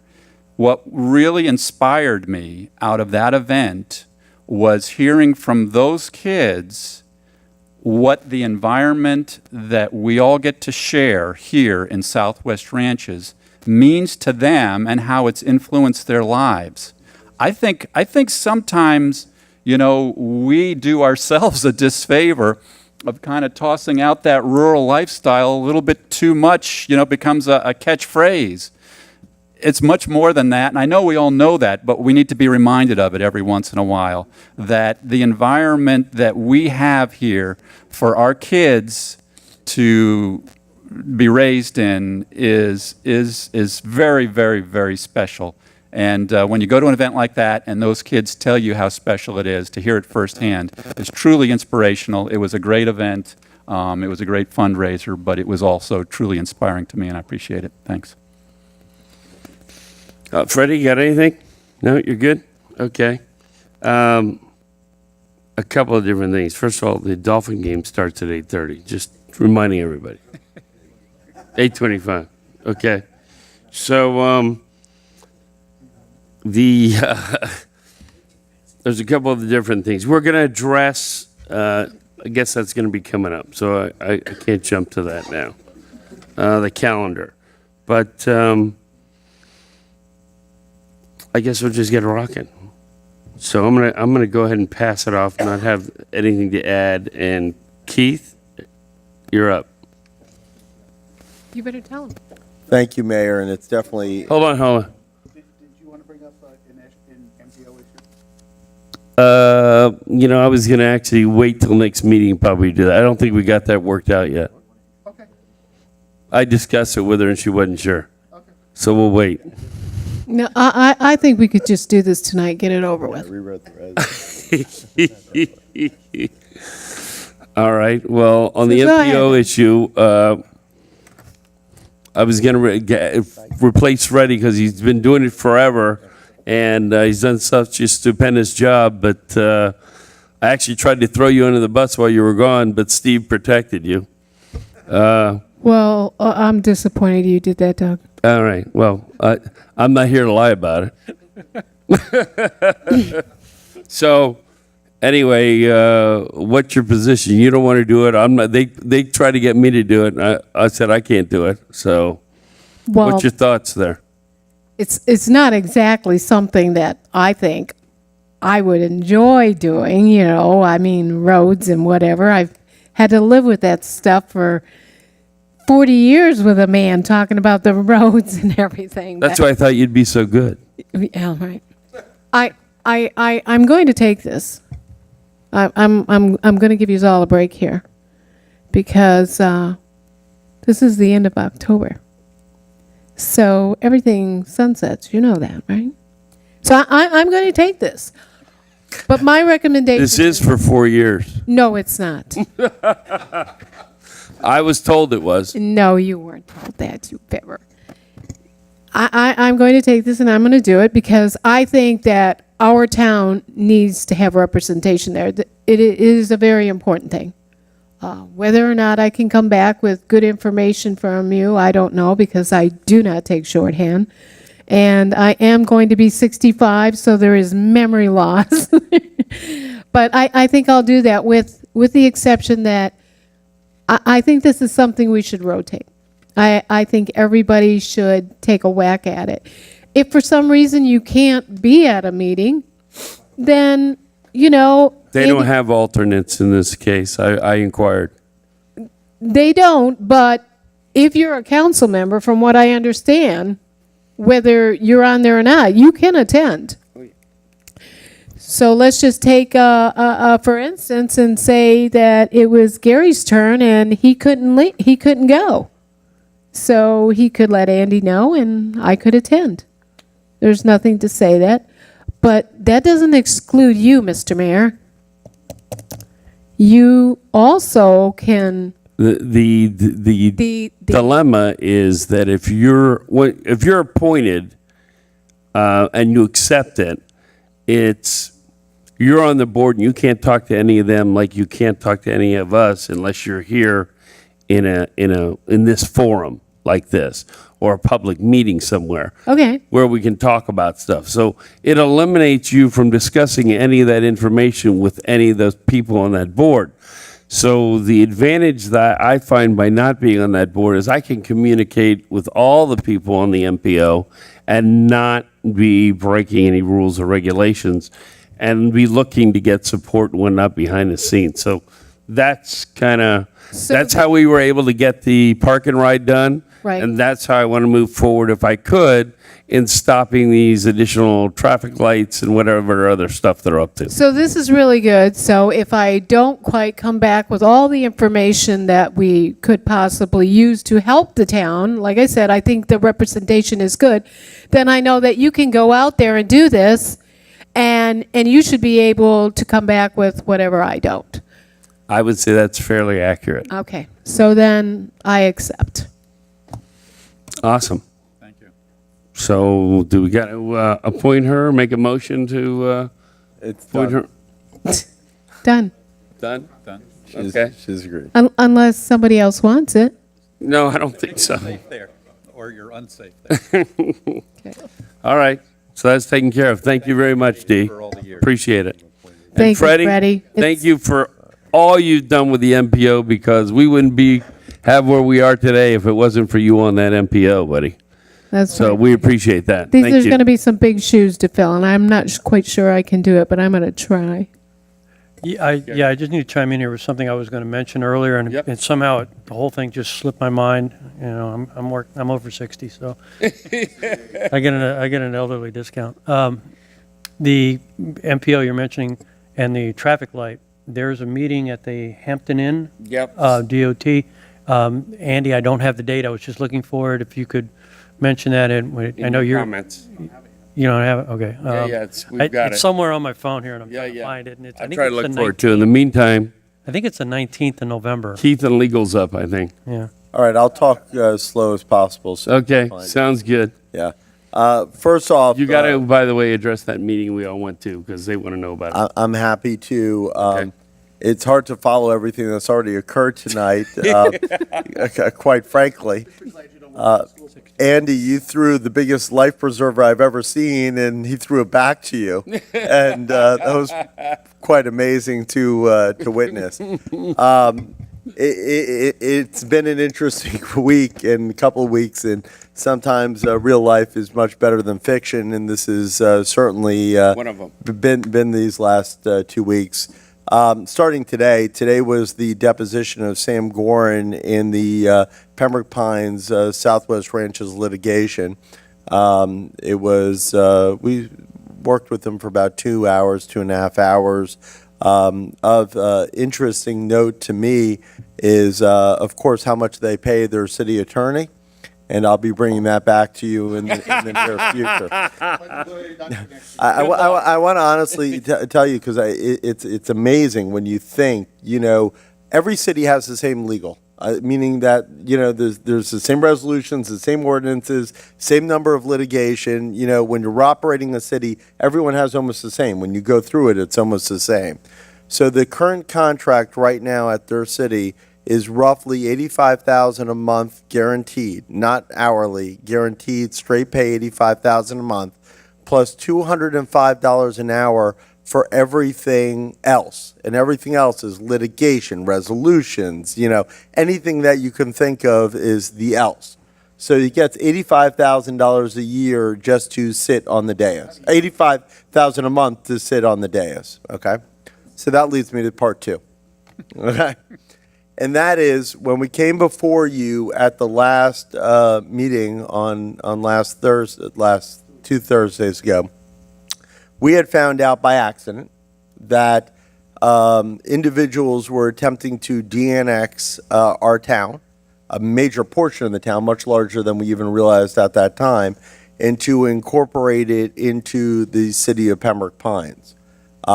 It was not only the city of Pembroke Pines who attempted to de-incorporate the 46 acres that they purchased in the town, but they also got the Bergeron family to attempt to de-annex all of their properties in the town, and they also got the Weekly families to attempt to de-annex all of their properties in the town.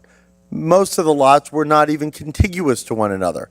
It was hodgepodge of every lot out west in the new commercial district that you created, which you bent over backwards to create this new district to try to increase the tax base to help individuals, to nonetheless, 4 months later, have a major issue come before the Broward delegation. Now, I want to explain this for a second so that everyone understands it.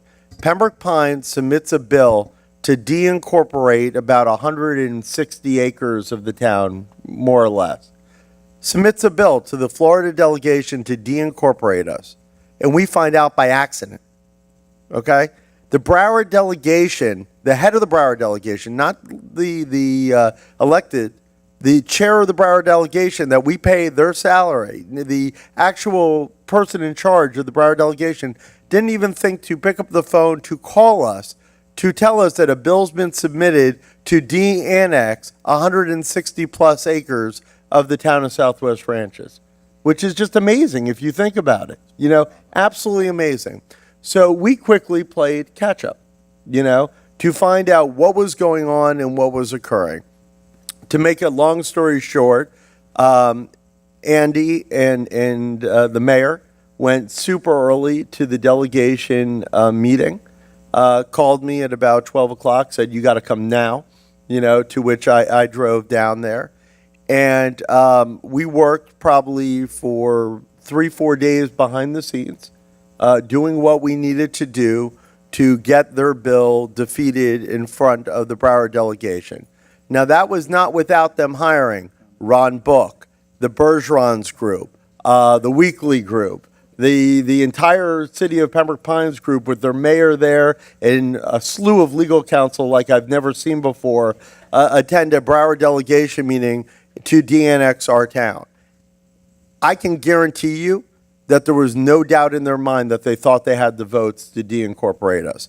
I can guarantee you that I don't even believe our elected officials, the ones that represent our community, I think they were voting for Pembroke Pines on this item. I think 100% our representative and our senators would have voted for Pembroke Pines on this item. There's no doubt in my mind from what I heard from behind the scenes. So the reason why I'm telling you all this is because it's hard to imagine the constant threat to the lifestyle that we have here. And unless the town, and quite frankly, I without even saying this, at some point, some of us aren't going to be here anymore doing this every day. And if the town does not develop the necessary financial means to have a pool set aside for defense of the rural lifestyle, it's going to be taken, because there were a bulk of representatives and senators who were sitting there and saying, I agree with Mr. Weekly, I agree with Mr. Bergeron, why shouldn't they be able to maximize their value on their property? Without any understanding at all that their property was being preserved for the rural lifestyle. Best comment I heard the whole day was when Pembroke Pines got up there and said the loss to the town is de minimis, it's only on the tax rolls for $5,000. To which I got up and said, it's agriculturally exempt. They weren't even being honest about the fact why it was on the tax rolls for such little money. But they almost had it. They almost had the vote before our Florida legislature, our local delegation, to just take 160 plus acres of the town of Southwest Ranches. It was a crazy day. The mayor spoke very well, Andy spoke very well, but it just goes to show you how this will be a nonstop battle, forever, of attempts to harm the town. Now I'm going to say part two, which Andy is going to yell at me later for saying. A lot of communities has agreements with their vendors that basically says, if you ever become adversarial to us, you're no longer our vendor. We've never had that problem in 17 years to say that to anyone. But after what happened to us this week, I am strongly recommending to the council to immediately put out the Weekly contract for rebid and the Bergeron contract for rebid, because for us to spend as much money and time and energy and effort to defeat their activities of trying to destroy the town, they don't deserve to be getting money from the town of Southwest Ranches. So it's something that I'm highly recommending and something that you all should speak of. So it was a very long week, very long week. I hope Andy chimes in. I called him on Thursday? On Friday morning, I called Andy and he said he couldn't even move. He was so physically exhausted from dealing with this issue to protect the town. And special thanks to Senator Farmer, who, amazing, not our senator, Senator Farmer, who became the chair of the delegation and said, I'm not allowing this issue to go forward at all. And he's the one who helped block it. So true special thanks to him, because without him there, it was going for a vote, and it was going to be close. It was going to be really, really close. So I have a lot more to say, but I know there's a Dolphin game, Mayor, so I'm going to let Andy chime in on both those issues. Yeah, thank you, Mayor. It was absolutely an exhausting day. I got there about 9 o'clock. They had a 9 o'clock start for the day. They didn't get started till about 9:30. Their agenda called for the public bill hearings to be held at 3:45 or earlier. We were the last. They started on them at about 11 o'clock. So that's when we called Keith and said, you might want to come over here. They said they were going to stop for a 10-minute lunch break. They were going to go in the back, get their stuff, bring it back out front, and just take a working lunch and continue through it. So we couldn't leave. Their working lunch break turned into about half an hour before they restarted. And when they restarted, they were about halfway through the local bills. Then they started on other testimony on other things. So they didn't call our issue until about 3 o'clock. The mayor and I left to get lunch at about 4. It was 4:30. Yeah, it was quite a long day, but it was I guess a joy to come out of it on the positive end of it where we did. As far as Keith's other impassioned issue or pitch to you guys on a policy issue, ultimately that's up to the council on what you choose to include in contracts going forward. And I don't necessarily disagree with his suggestion on the contract. As far as the business of the town, that's obviously something that's up to the council, and I'm not going to debate that here, certainly not with the town attorney on the dais this evening. I've talked to you all about that individually, and it's something that you'll be able to talk about, certainly going forward. I have a few other things on my list, Mayor. If I may, first, I'd like to call up Town Engineer Rod Lay, who can touch on, because he has more of the latest and the greatest on the debris collection. I know he's going to be able to touch on that. I think Mr. Hollingsworth had his questions answered because I think he caught Rod in the hallway before, but there may be some additional questions, and obviously you and the public would need to hear that. So, Rod, if you would. Thank you. Thank you, Town Administrator, Mayor and Council. Rod Lay for the record, Town Engineer. Just trying to make sense a little bit of what's going on with the debris pickup. There's a lot of different moving parts going on with that right now. So essentially what we're trying to do right now is coordinate with our debris hauler, coordinate with our monitors to ensure we get as many vegetative pickups as we can. As of today, we don't have a concrete determination on whether or not we're going to get a third pass for just strictly vegetative pickup.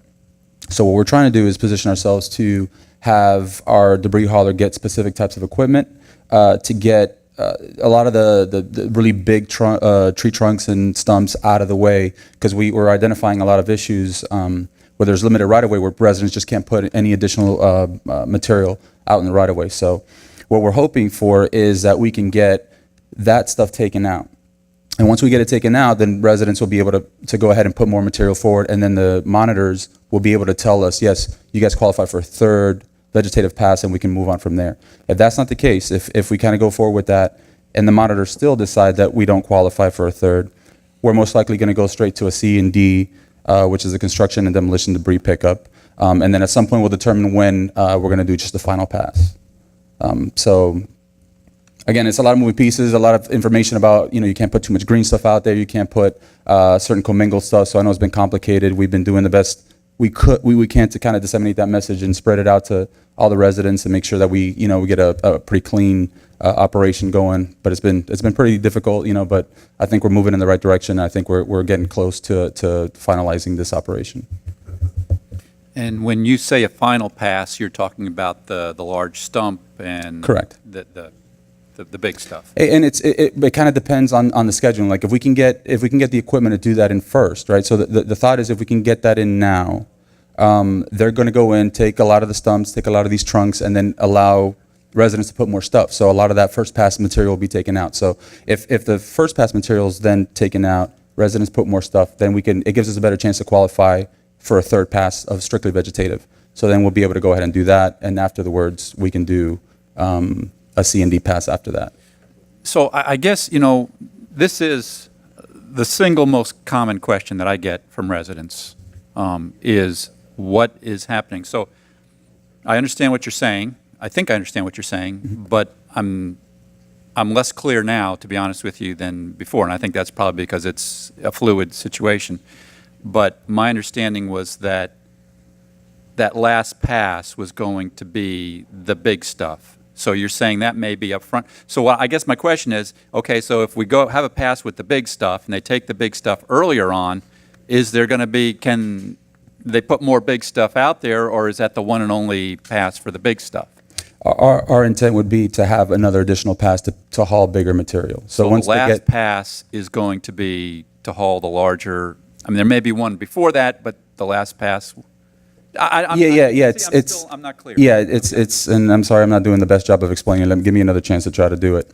The way we're going to do it initially, right? We're going to do all our vegetative passes first. So it's going to be strictly the loose vegetation that was going to be taken care of. After that, normally we'd go into a C&D, which is mixed debris, the trash bags, and a lot of the construction and demolition debris. After that, they would do the final, just big stumps and stuff like that. But we're finding that because we're unique, and this is kind of why it gets a little bit more complicated, we have a lot of properties that just have so much space, so much acreage, and so much foliage, right? That a lot of residents just can't put all the material out at one time. So we're trying to work within the parameters that we got, but try to be a little bit more flexible to those residents to say, we understand that you have this issue, and we're trying to maybe manipulate the normal standard process to ensure we get a different, an additional vegetative pass. So it's kind of, it's thinking a little bit outside the box to try to get more, an additional vegetative pass so residents can put more stuff out. It's still not defined as to whether we would only get one of the really big stump passes or not. Like I said, it's still kind of a working fluid situation. And we should know here in the next, hopefully by tomorrow, on a couple of different determinations to help us kind of, finalize that schedule. Thank you, Rod. All right, just a couple other things, a couple of quick ones and then one a little bit longer. On behalf of Town Financial Administrator and I, we want to let you all know that we have activated the town's line of credit towards the collection costs. Marty has applied for immediate need funding, but the governor has declined to authorize that within the state, which puts us in a position of it's 100% cost recovery, which means we need to lay that money out and recover that. So while we have some money in the solid waste fund, we've activated our line of credit just to make certain that we're, from a cash flow standpoint, we'll be able to continue. We certainly have enough available. There's no issues there, but I just want to let you all know that we've activated that line of credit. There was some discussion at the last meeting about the I-75 exchange. I got the message, the information the council member Jablonski referred to. It's November 16th at the Hampton Inn at Volunteer in Sheridan at 5:30, from 5:30 to 7:30. I'll email that information out to all of you to make sure that you have that. And for the November 9th meeting, we'll be working on a resolution that I discussed with you all individually, basically urging the FDOT to solve the issues of the traffic flow into Weston, westbound on Griffin Road, turning onto Weston Road there at the light. Solve that problem, because that's the biggest problem. There are safety issues, and what they've done before, basically don't do anything else until you solve the biggest part of the problem. So we're working on a reso that will allow you guys to, put your signature on that and go forward. And that's something that you'll certainly be able to present to them at that workshop on the 16th. The last item I have, this is a little bit more of a fun one. I know that you guys always think I have all the answers when you have questions. And since this is not my review tonight, I will confess to you that's not always true. In order to do what I do and to try to do it well, you rely on your staff. And we have, as you all know, we have a great staff. But there are two employees in particular who I'd like to ask to come forward this evening. That's Emily and December, if you would be so kind. When I need to know something, and it doesn't really matter at this point in time when it's happened in the history of the town, these two are outstanding. They're my go-to people. They know what happened. They know why. They know who was involved. They have done just a tremendous, tremendous job. They have, as they stand here tonight, been town employees for 10 years, although they were both involved with the town and servicing the town long before that. So I do have for them this evening, I would like to present to them, I have plaques for you. We have flowers for you. We have proclamations for you that I'm going to ask Russell to read in a moment. And here's the most important thing. You're both also getting an extra day of PTO to be used this year.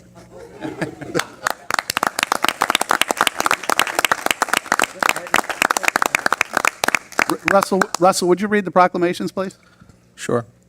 Whereas December Mia Laurentano was officially hired by the town on October 1st, 2007 to oversee the Parks, Recreation, and Open Space, or PROS division of the town after serving previously on a contractual basis.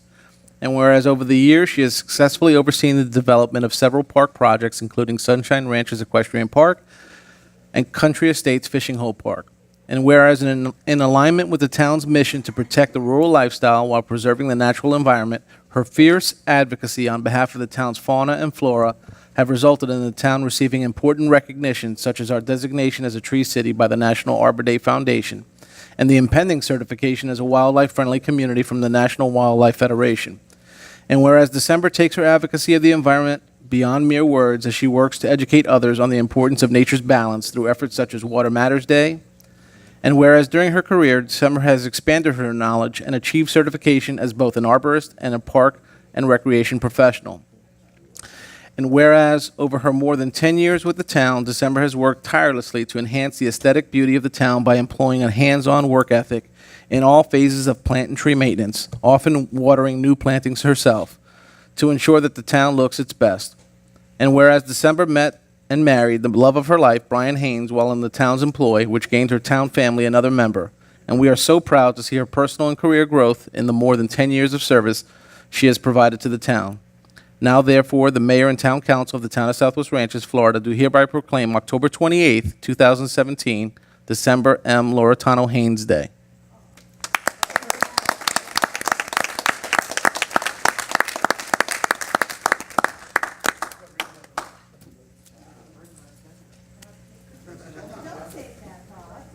Are you kidding me? That is really crappy. Talk to Andy. I asked him if I wanted to talk to. They get a half day each. Surprise. That's like as bad as I've ever seen. No, because we did it with the military heroes, and you chided me then. Okay, the other proclamation. Whereas Emily Suzanne McCord's relationship with the town began in January 2002 as an administrative assistant with the firm then employing the town administrator, and whereas she then served as a grants and programs manager consultant from June 2003 to June of 2007, where she was instrumental in the town successfully receiving hundreds of thousands of dollars to acquire many of the open spaces enjoyed by residents of the town today. And whereas her successes in acquiring grant funding led to an offer of permanent employment as the community services coordinator, which she accepted in October of 2007. And whereas over the years she has expanded her knowledge to include capital projects, comprehensive planning, traffic engineering, emergency management, and geographic information systems, or GIS.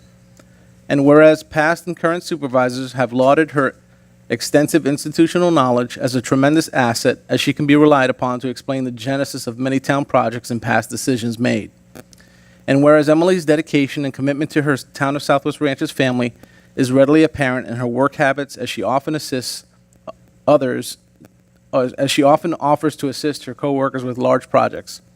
And whereas on October 11, 2014, Emily McCord married Michael Assetti, which gained her town family another member, and we are so proud to see her personal and career growth in the more than 10 years of service she has provided to the town. Now, therefore, the mayor and town council of the town of Southwest Ranches, Florida, do hereby proclaim October 28, 2017 as Emily S. McCord Assetti Day.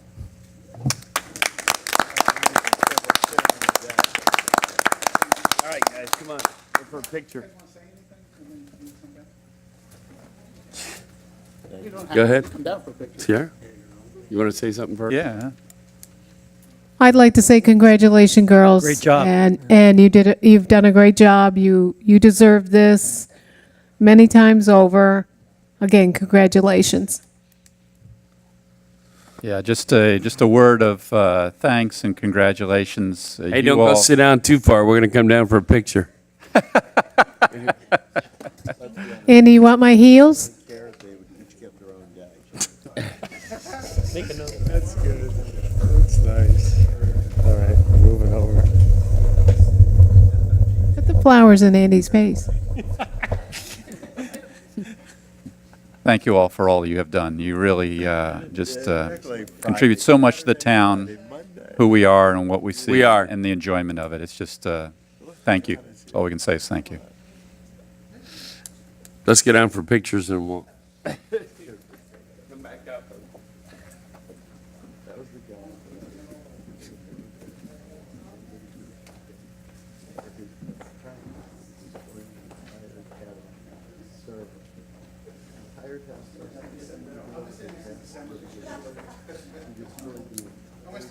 Come on over here in the middle, guys. You guys can kind of line up in the middle here. Imagine this is the middle. There you go. Today is a special birthday. You guys step, Emily, step. Gary, you need to move too. All right, turn sideways.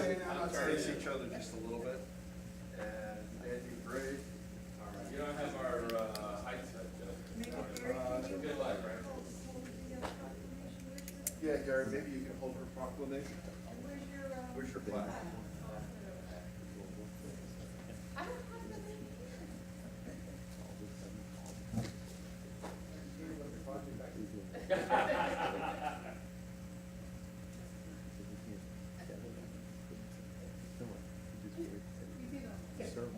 All right. We're trying. Excellent. That's a nice picture. Hey. I didn't get the email. Thanks so much. Right. We didn't think you ever didn't have one in your car.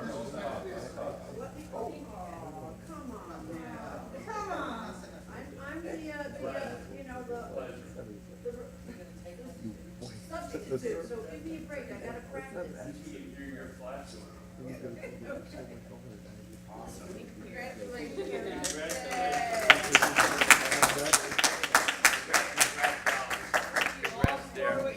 Yes, yeah, you did.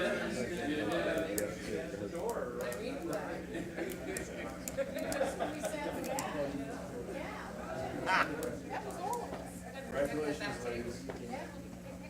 Yeah, wouldn't that be fun? We could all sit back there, yeah. Yeah. That's all I have. Yeah, thank you again, ladies. You've done an awesome job for us in the town. We greatly appreciate it. You more than deserve what we're doing for you. And thank you again. May we get 10 more years out of you. Go ahead, Gary. Yeah, thank you, Mayor. I just want to jump in here. Andy, I'd like to, take the pulse of the rest of the council on this. I think, based on what happened with the de-annexation attempt and things of that nature, I think we should bring this back as a discussion item the next meeting, so we all have time to think about it, about the contract? future use of the individuals that were involved, the companies that were involved, and here's kind of where I'm going with it. I think they made a business decision that personally impacts us, and I don't think they thought it through. And I think we should discuss that, whether or not we want to continue with their contracts or not.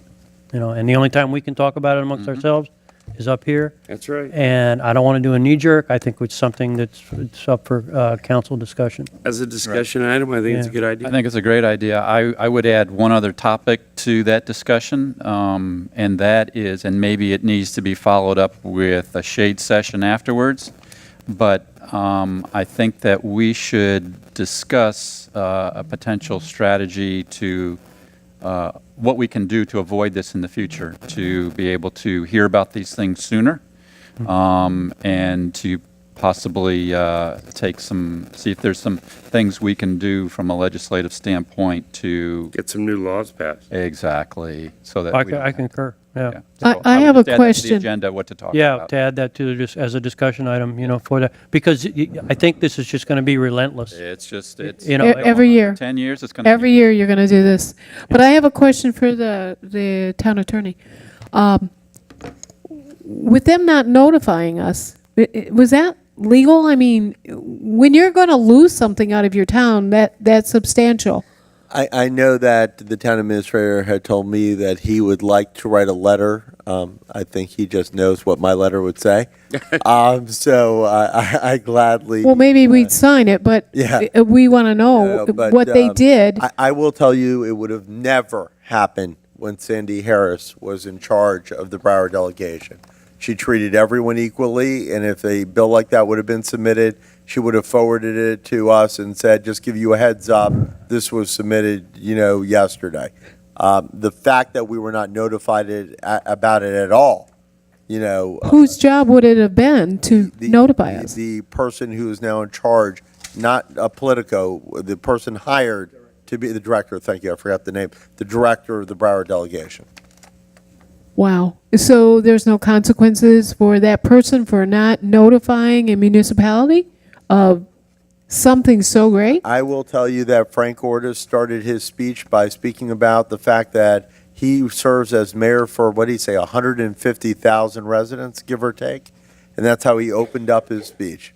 And he puts his pants on one leg at a time, just like everybody else. So it was a political maneuver that was 100% believed that they were going to be successful. And it was a direct attack. Okay.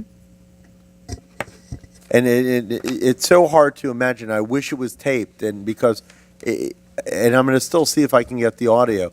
It wasn't only, and this is why I was so impassioned on this issue, because we fight all the time, and they try things and we defeat it, and it just seems to be the relationship over the last 17 years, and it just seems to be going. Where I was, and that occurred in 1997 legislation. I just reread it the other day. What bothered me this time the most was not the attempt of trying to de-annex us.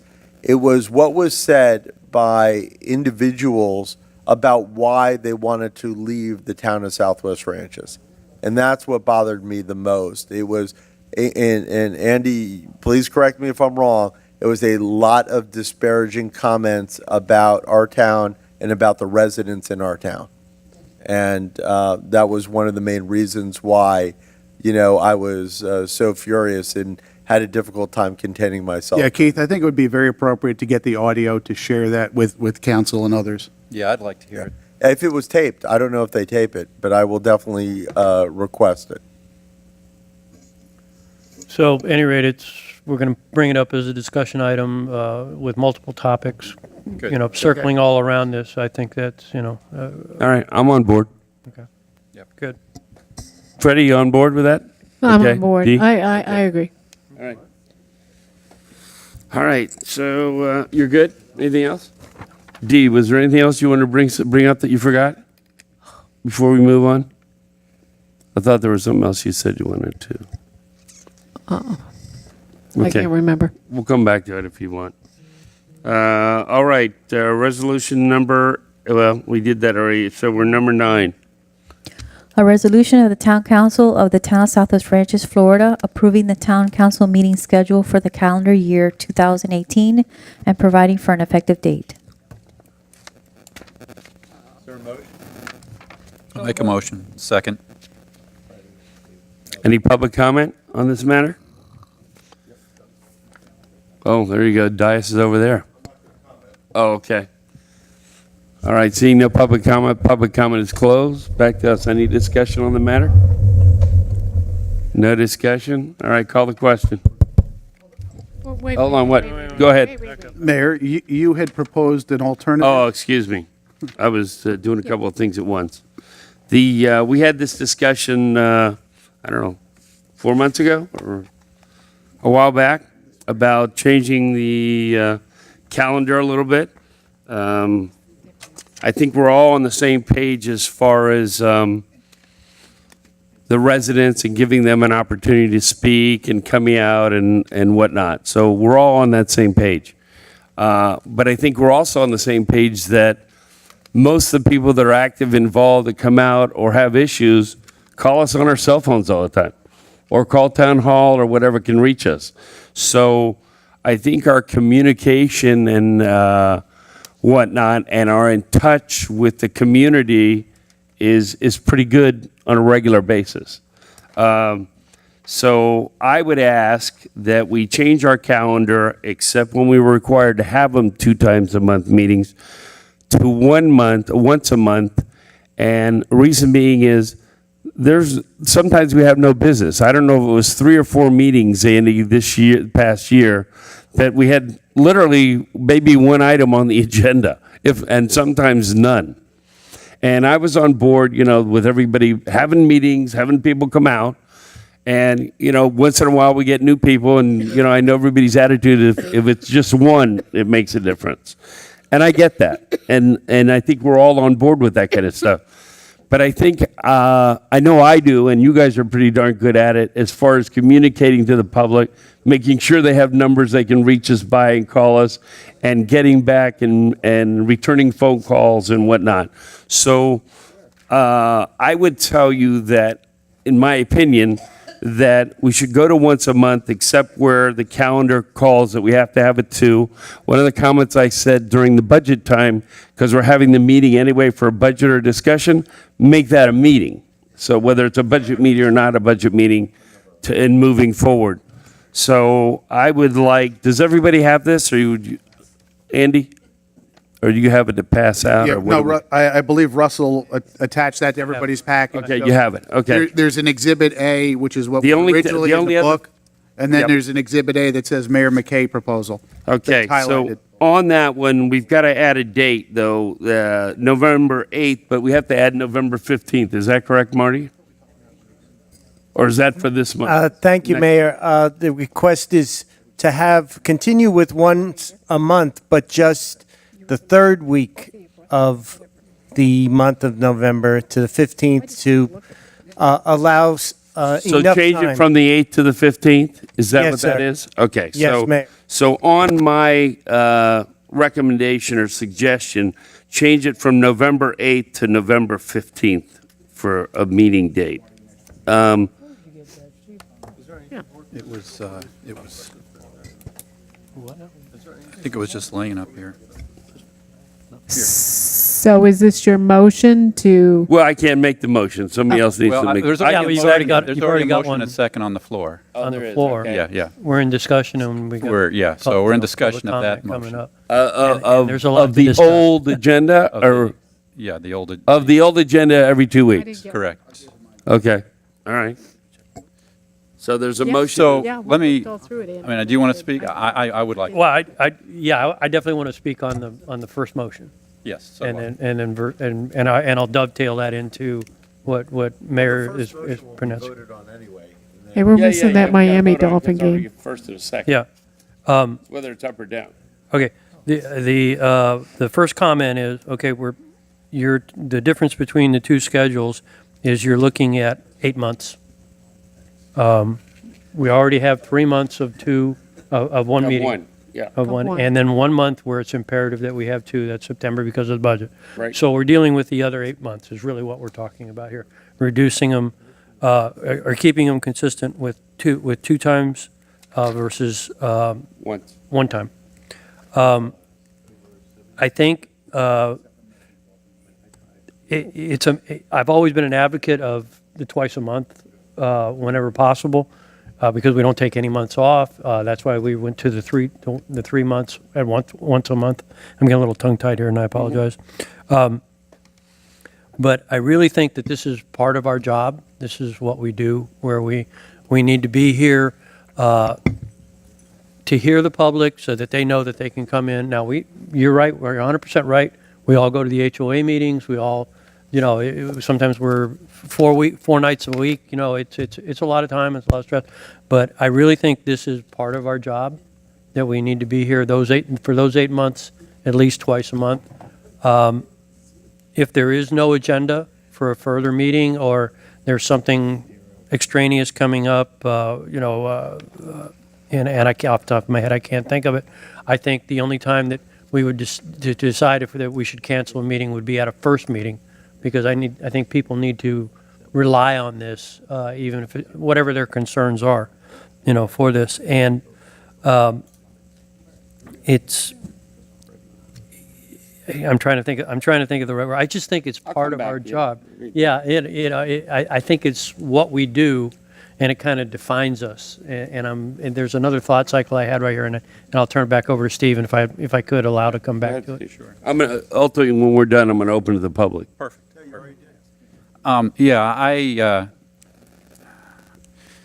one of the things that I think overall, the town and the council overall, I think, does a pretty good job, as Mayor, as you said, that communicating with residents. I don't think any of us have been shy about putting our cell phone numbers out there and, taking calls whenever the calls come, and trying to work on whatever issue comes up and kind of building relationships.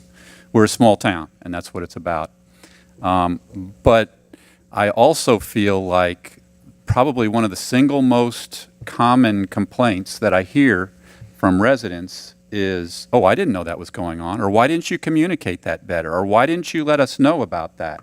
And the reality is that it takes a lot of different channels of communication To get the information. to get the information out. And a conversation that I have with a resident, or I have with 4 or 5 residents, in communicating whatever it is, whether it's FEMA pickups or whatever it happens to be, some event that's coming up, can't match a comment that any one of us would make in this meeting and goes out onto Comcast and now YouTube, where you can go out and see it whenever you want.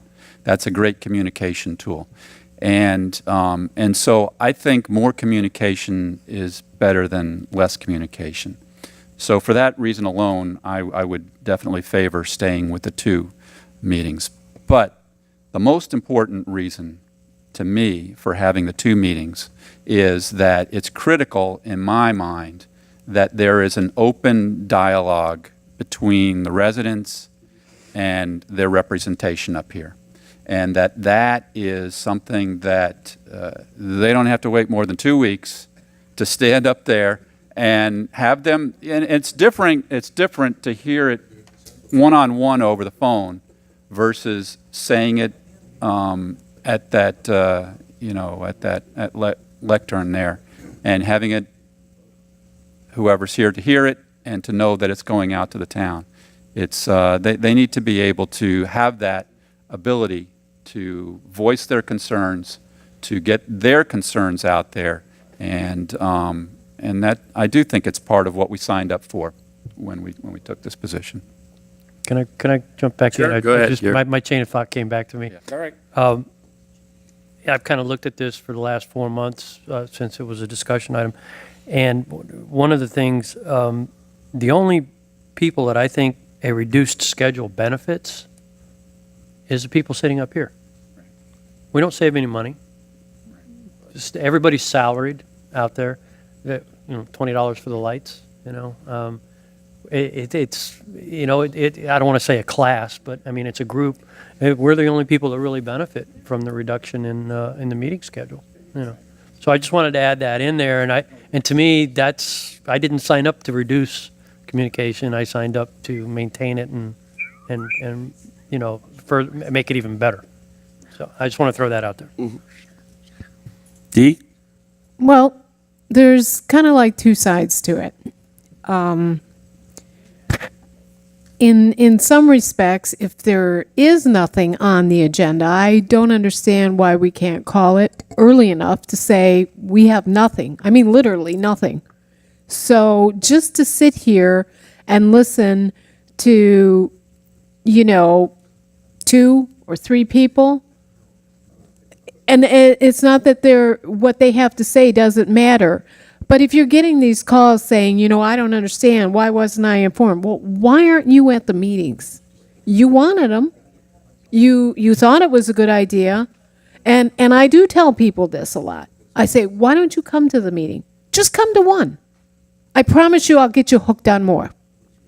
If you come to one, you'll come to another one. You can't even get them to come out. The lines of communication anymore with Gary or Doug or Steve or Freddie, whoever it is, whether it's Andy or part of the staff, is incredible anymore. You're constantly saying your phones are ringing, people are calling. So they are getting their message across in that respect. I kind of like the idea of the once a month. I know it was our policy to set up 2, and I don't really have a problem with it because in the past we have canceled meetings or said that, there's nothing on it, we're going to put it to the next to the next meeting. I would like to hear Freddie's thoughts on this and what you think about it, Freddie. I'm definitely for 2, because, sometimes something happens the first meeting and the guy didn't make it. But then he knows he's got a chance on that second meeting. So I think that it's cutting the people's chance to let us know what's going on, So I'm for 2. Okay. All right, let's hear from the public. Noah Hollingsworth, 199th Avenue. I am definitely for 2 meetings. And two reasons. One, the public input. And that is very necessary. To be able to speak to all of you simultaneously instead of calling Steve on the phone and Doug on the phone and Gary on the phone and spending, 2 hours saying the same thing over and over as a lobbyist to each one. The other reason, and I think the more important reason, it's the only time you guys get to talk to each other. The only time. Mm-hmm. Unless you have a special legislative meeting in private or something like that. It's the only time you can sit there and Steve can say, I have this idea I'd like to throw out. We've got the overpass problem that's coming up. This happened at MPO. We need to address this. And we've had Freddie bring quite a few issues from MPO that affected us quite definitely, and Dee will now be bringing them to us. So we got to wait a whole month or maybe 2 months to hear about the problem.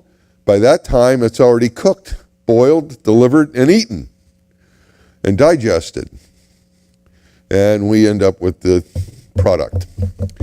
Anyway, but it's the only time that all of you guys get to talk about any problem or thought or what you would like to see this town or something happen, or talk to the administration or put something forward to the information to the residents. I think that is the more important thing.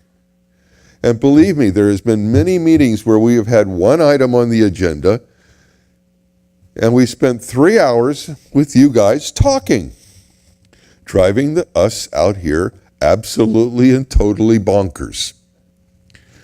So, back and forth. But you got something addressed and you got something accomplished that night that the rest of us thought you could do in 10 minutes, but what the heck. So, what I'm saying is 2 meetings are necessary because it's too long in between. Thank you. Bob Hartman, 5441 Southwest 198th Terrace. I agree with all the comments made by the public. There's another piece, too. How many of you remember the meetings that you had to extend? What is it, 11 o'clock is the rule? Yep. Yeah. Those are marathons. If there were only one meeting tonight, you've gone through how many items? And it's 9:14. You'd be here till midnight.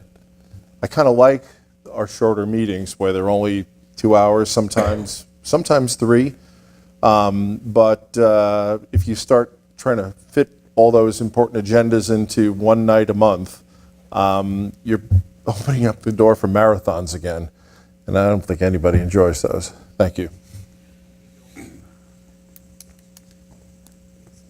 David Kaczynski, 6411 Holity Trail. I likewise echo Newell's comments. Also, I have residents that call me and I speak to you almost every meeting about what their concerns are. I like to hear what Gary has to offer. Can't go a meeting without listening to Gary. And I'm sure that everybody enjoys hearing Newell every 2 weeks. Thanks.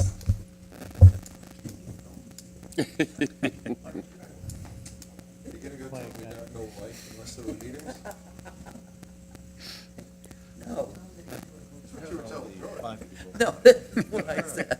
Dave's in favor of no meetings. Well, I mean, if we could get rid of Pembroke Pines, I'm in favor of no meetings. Yeah. Anyway, I have to say that I would be in favor of one meeting. Now, I know you guys come to drainage and so on and so forth. Well, I go to 4 meetings, and in 1 week I did 4 meetings. And my husband wanted to know, was I really going to meetings? Because I'm never home. And if I come here twice, they have to call me and remind me that there's 2 meetings. And now I'm looking at the agenda to see what you're looking at.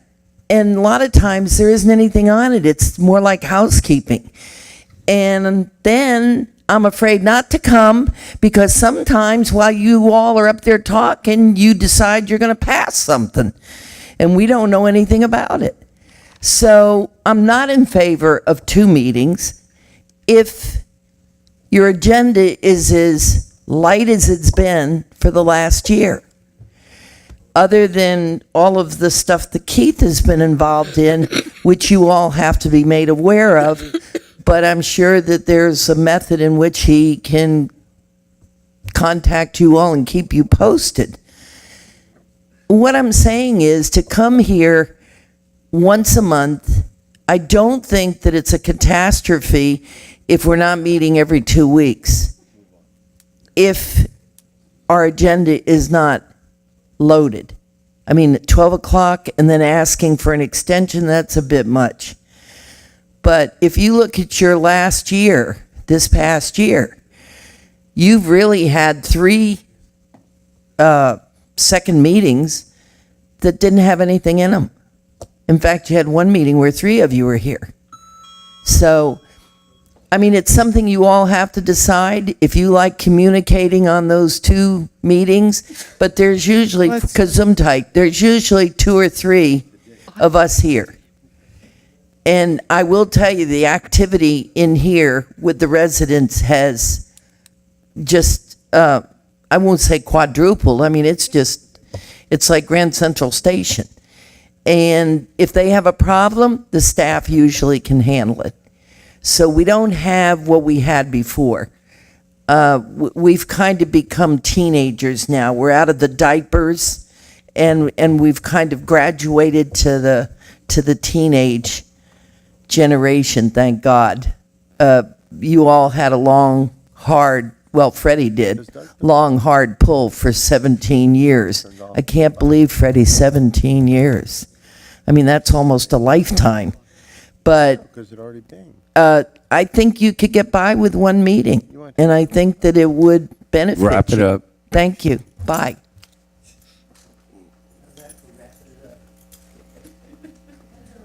Sandra Farah, 13840 Mustang Trail. My teeth are chattering, it's freezing, so I hope you can understand me. But I certainly welcome the opportunity to come here twice a month. I learn so much. I am sorry that more people can't find the time or don't make the time to come here, but I certainly find it very educational and I appreciate it. I appreciate all of you coming to our meetings on a regular basis in the homeowners associations, and I just think it's amazing. One thing I would say is in terms of getting more residents to come, and I know we have the same problem at our meetings, sometimes I find like if you, things are published in advance, maybe in a way that lay people can understand, and they'll read it, because sometimes I find like when you put the resolutions and, you know, it's very, sometimes people don't want to read all of that, but maybe a bullet point, what is going to be discussed at the next meeting to get more people involved. And coming here, because I don't talk a lot, but I listen and I learn and I appreciate that. And I think that's what I wanted you guys to all know that. Thank you very much. Thank you. See no additional public comment. Public comment closed. Back to us. Mayor, just for the record, there's a motion and a second on the resolution on the agenda to be approved, but there's one caveat to it, and that is regardless of which way you decide to go, the November meeting needs to be amended to November 15th. I'll agree to the amendment of November 15th to that. Second it. I guess no additional input. I would tell you this, a couple of things.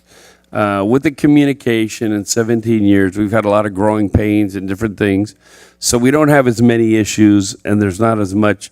I'd say the biggest crisis is Pembroke Pines and the issue we just came up with that we just fought off, and we'll have to continue fighting off. But the fact of the matter is that the other thought that you might be, I'm just throwing ideas out there, what if we started our meetings a little earlier? No, I can't do that.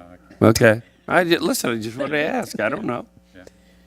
You know, I'm just sharing with people. You start earlier, or get out sooner. I mean, staff's here. They're here all day, so they got to hang around from 5 o'clock to 7 o'clock till the meeting starts that they're here for. I realize they sign on for that, and I get that. But I'm just trying to be more considerate and, use our time, I guess, wisely. Because we're all accessible and we're all there for all the residents at all times. So, but okay, go ahead and call the question. Well, can I say something? Go ahead. And don't take my head off for this, but I actually happen to agree with Noel to a certain point. I think that there are certain people in this town that want to be here.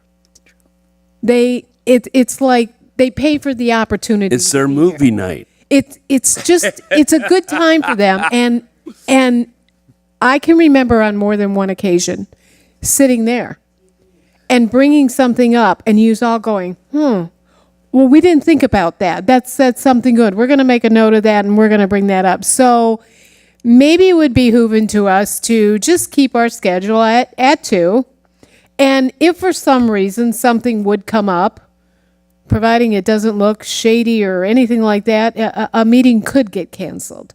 But I do, sitting here listening to everybody, and I know probably the staff would like to just come once a month, but I have to agree with him. I think things do come up where we need to hear about it, and they don't need to wait a month. And we have talked about stuff that got passed right away, and they were like, well, when did that happen?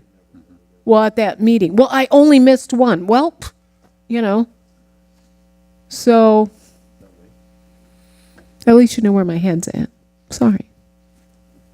Listen, no big deal. It is what it is. So the only thing is that the tool was used on us last year when we had the schedule in play. Yeah, I know. That everybody knows the schedule, and I don't want to change it. So But I don't see us canceling any meetings. But like I always tell my kids, I'm just sharing it with you. it doesn't change things. The worst case scenario is we're still the way we were.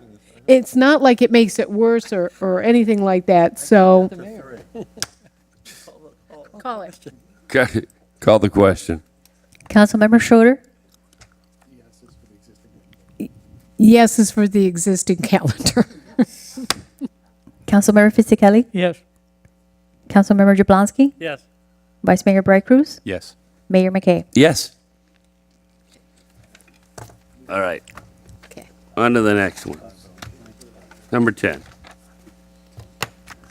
A resolution of the Town Council of the Town of Southwest Ranches, Florida, approving the town holiday schedule for the calendar year 2018 and providing an effective date. Motion to approve. Freddie seconded. She's second. Mayor, Council, this is the exact same calendar as this year. It's for you for approval. Yep. They made a motion, made a second already. Any public comment on our holiday schedule? Seeing none, public comment is closed. Back to us. Call the question, please. Councilmember Schroeder, Yes. Councilmember Fisickelli, Yes. Councilmember Jablonski, Yes. Vice Mayor Bright Cruz, Yes. Mayor McKay. Yes.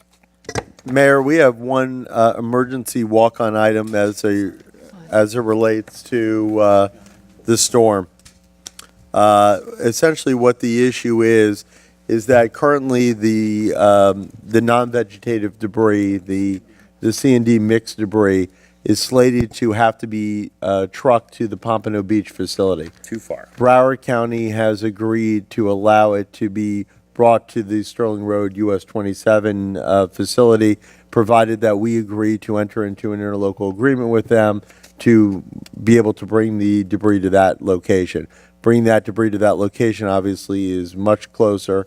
It gives truckers a much better reason to pick up the debris within the town, and it's 100% in your best interest to want it to be disposed of closer. Russell, if you read it in, or? A resolution of the Town Council of the Town of Southwest Ranches, Florida, approving an interlocal agreement with Broward County, Florida, for the use of temporary debris management sites and other related services, authorizing the mayor, town administrator, and town attorney to execute any and all documents necessary to properly effectuate the intent of this resolution and providing an effective date. I guess we need a motion first on that. Yep. I'll make a motion to approve. Second. I do have a question about it, though. Go ahead. The debris that would be brought there, is there any limitation on the type of debris that would be brought in there? This is material that would be considered C&D, construction and demolition, or non-vegetative, so you couldn't bring green material, you couldn't bring trees, you couldn't bring the vegetative stuff that our debris hauler has been picking up to this point. Right. Right, it has to be related to the storm. Good point. It couldn't be things like televisions and things like that. It has to be Materials, Right. roofing materials. all related to the storm. Relate to the storm. No dishwashers, No. no No white refrigerators, goods, no no. televisions. Correct. Yeah. I mean, my concern would be that there would be other contaminants somehow brought in there. That would be my concern, and that would be my hesitation with it.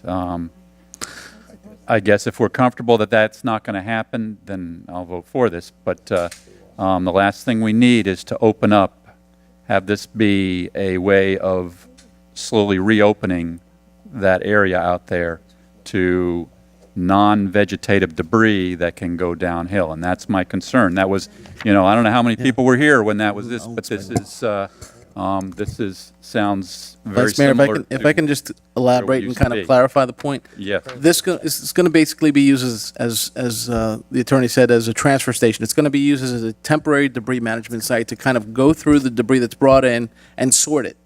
And so if there's anything like that, it's not going to stay there.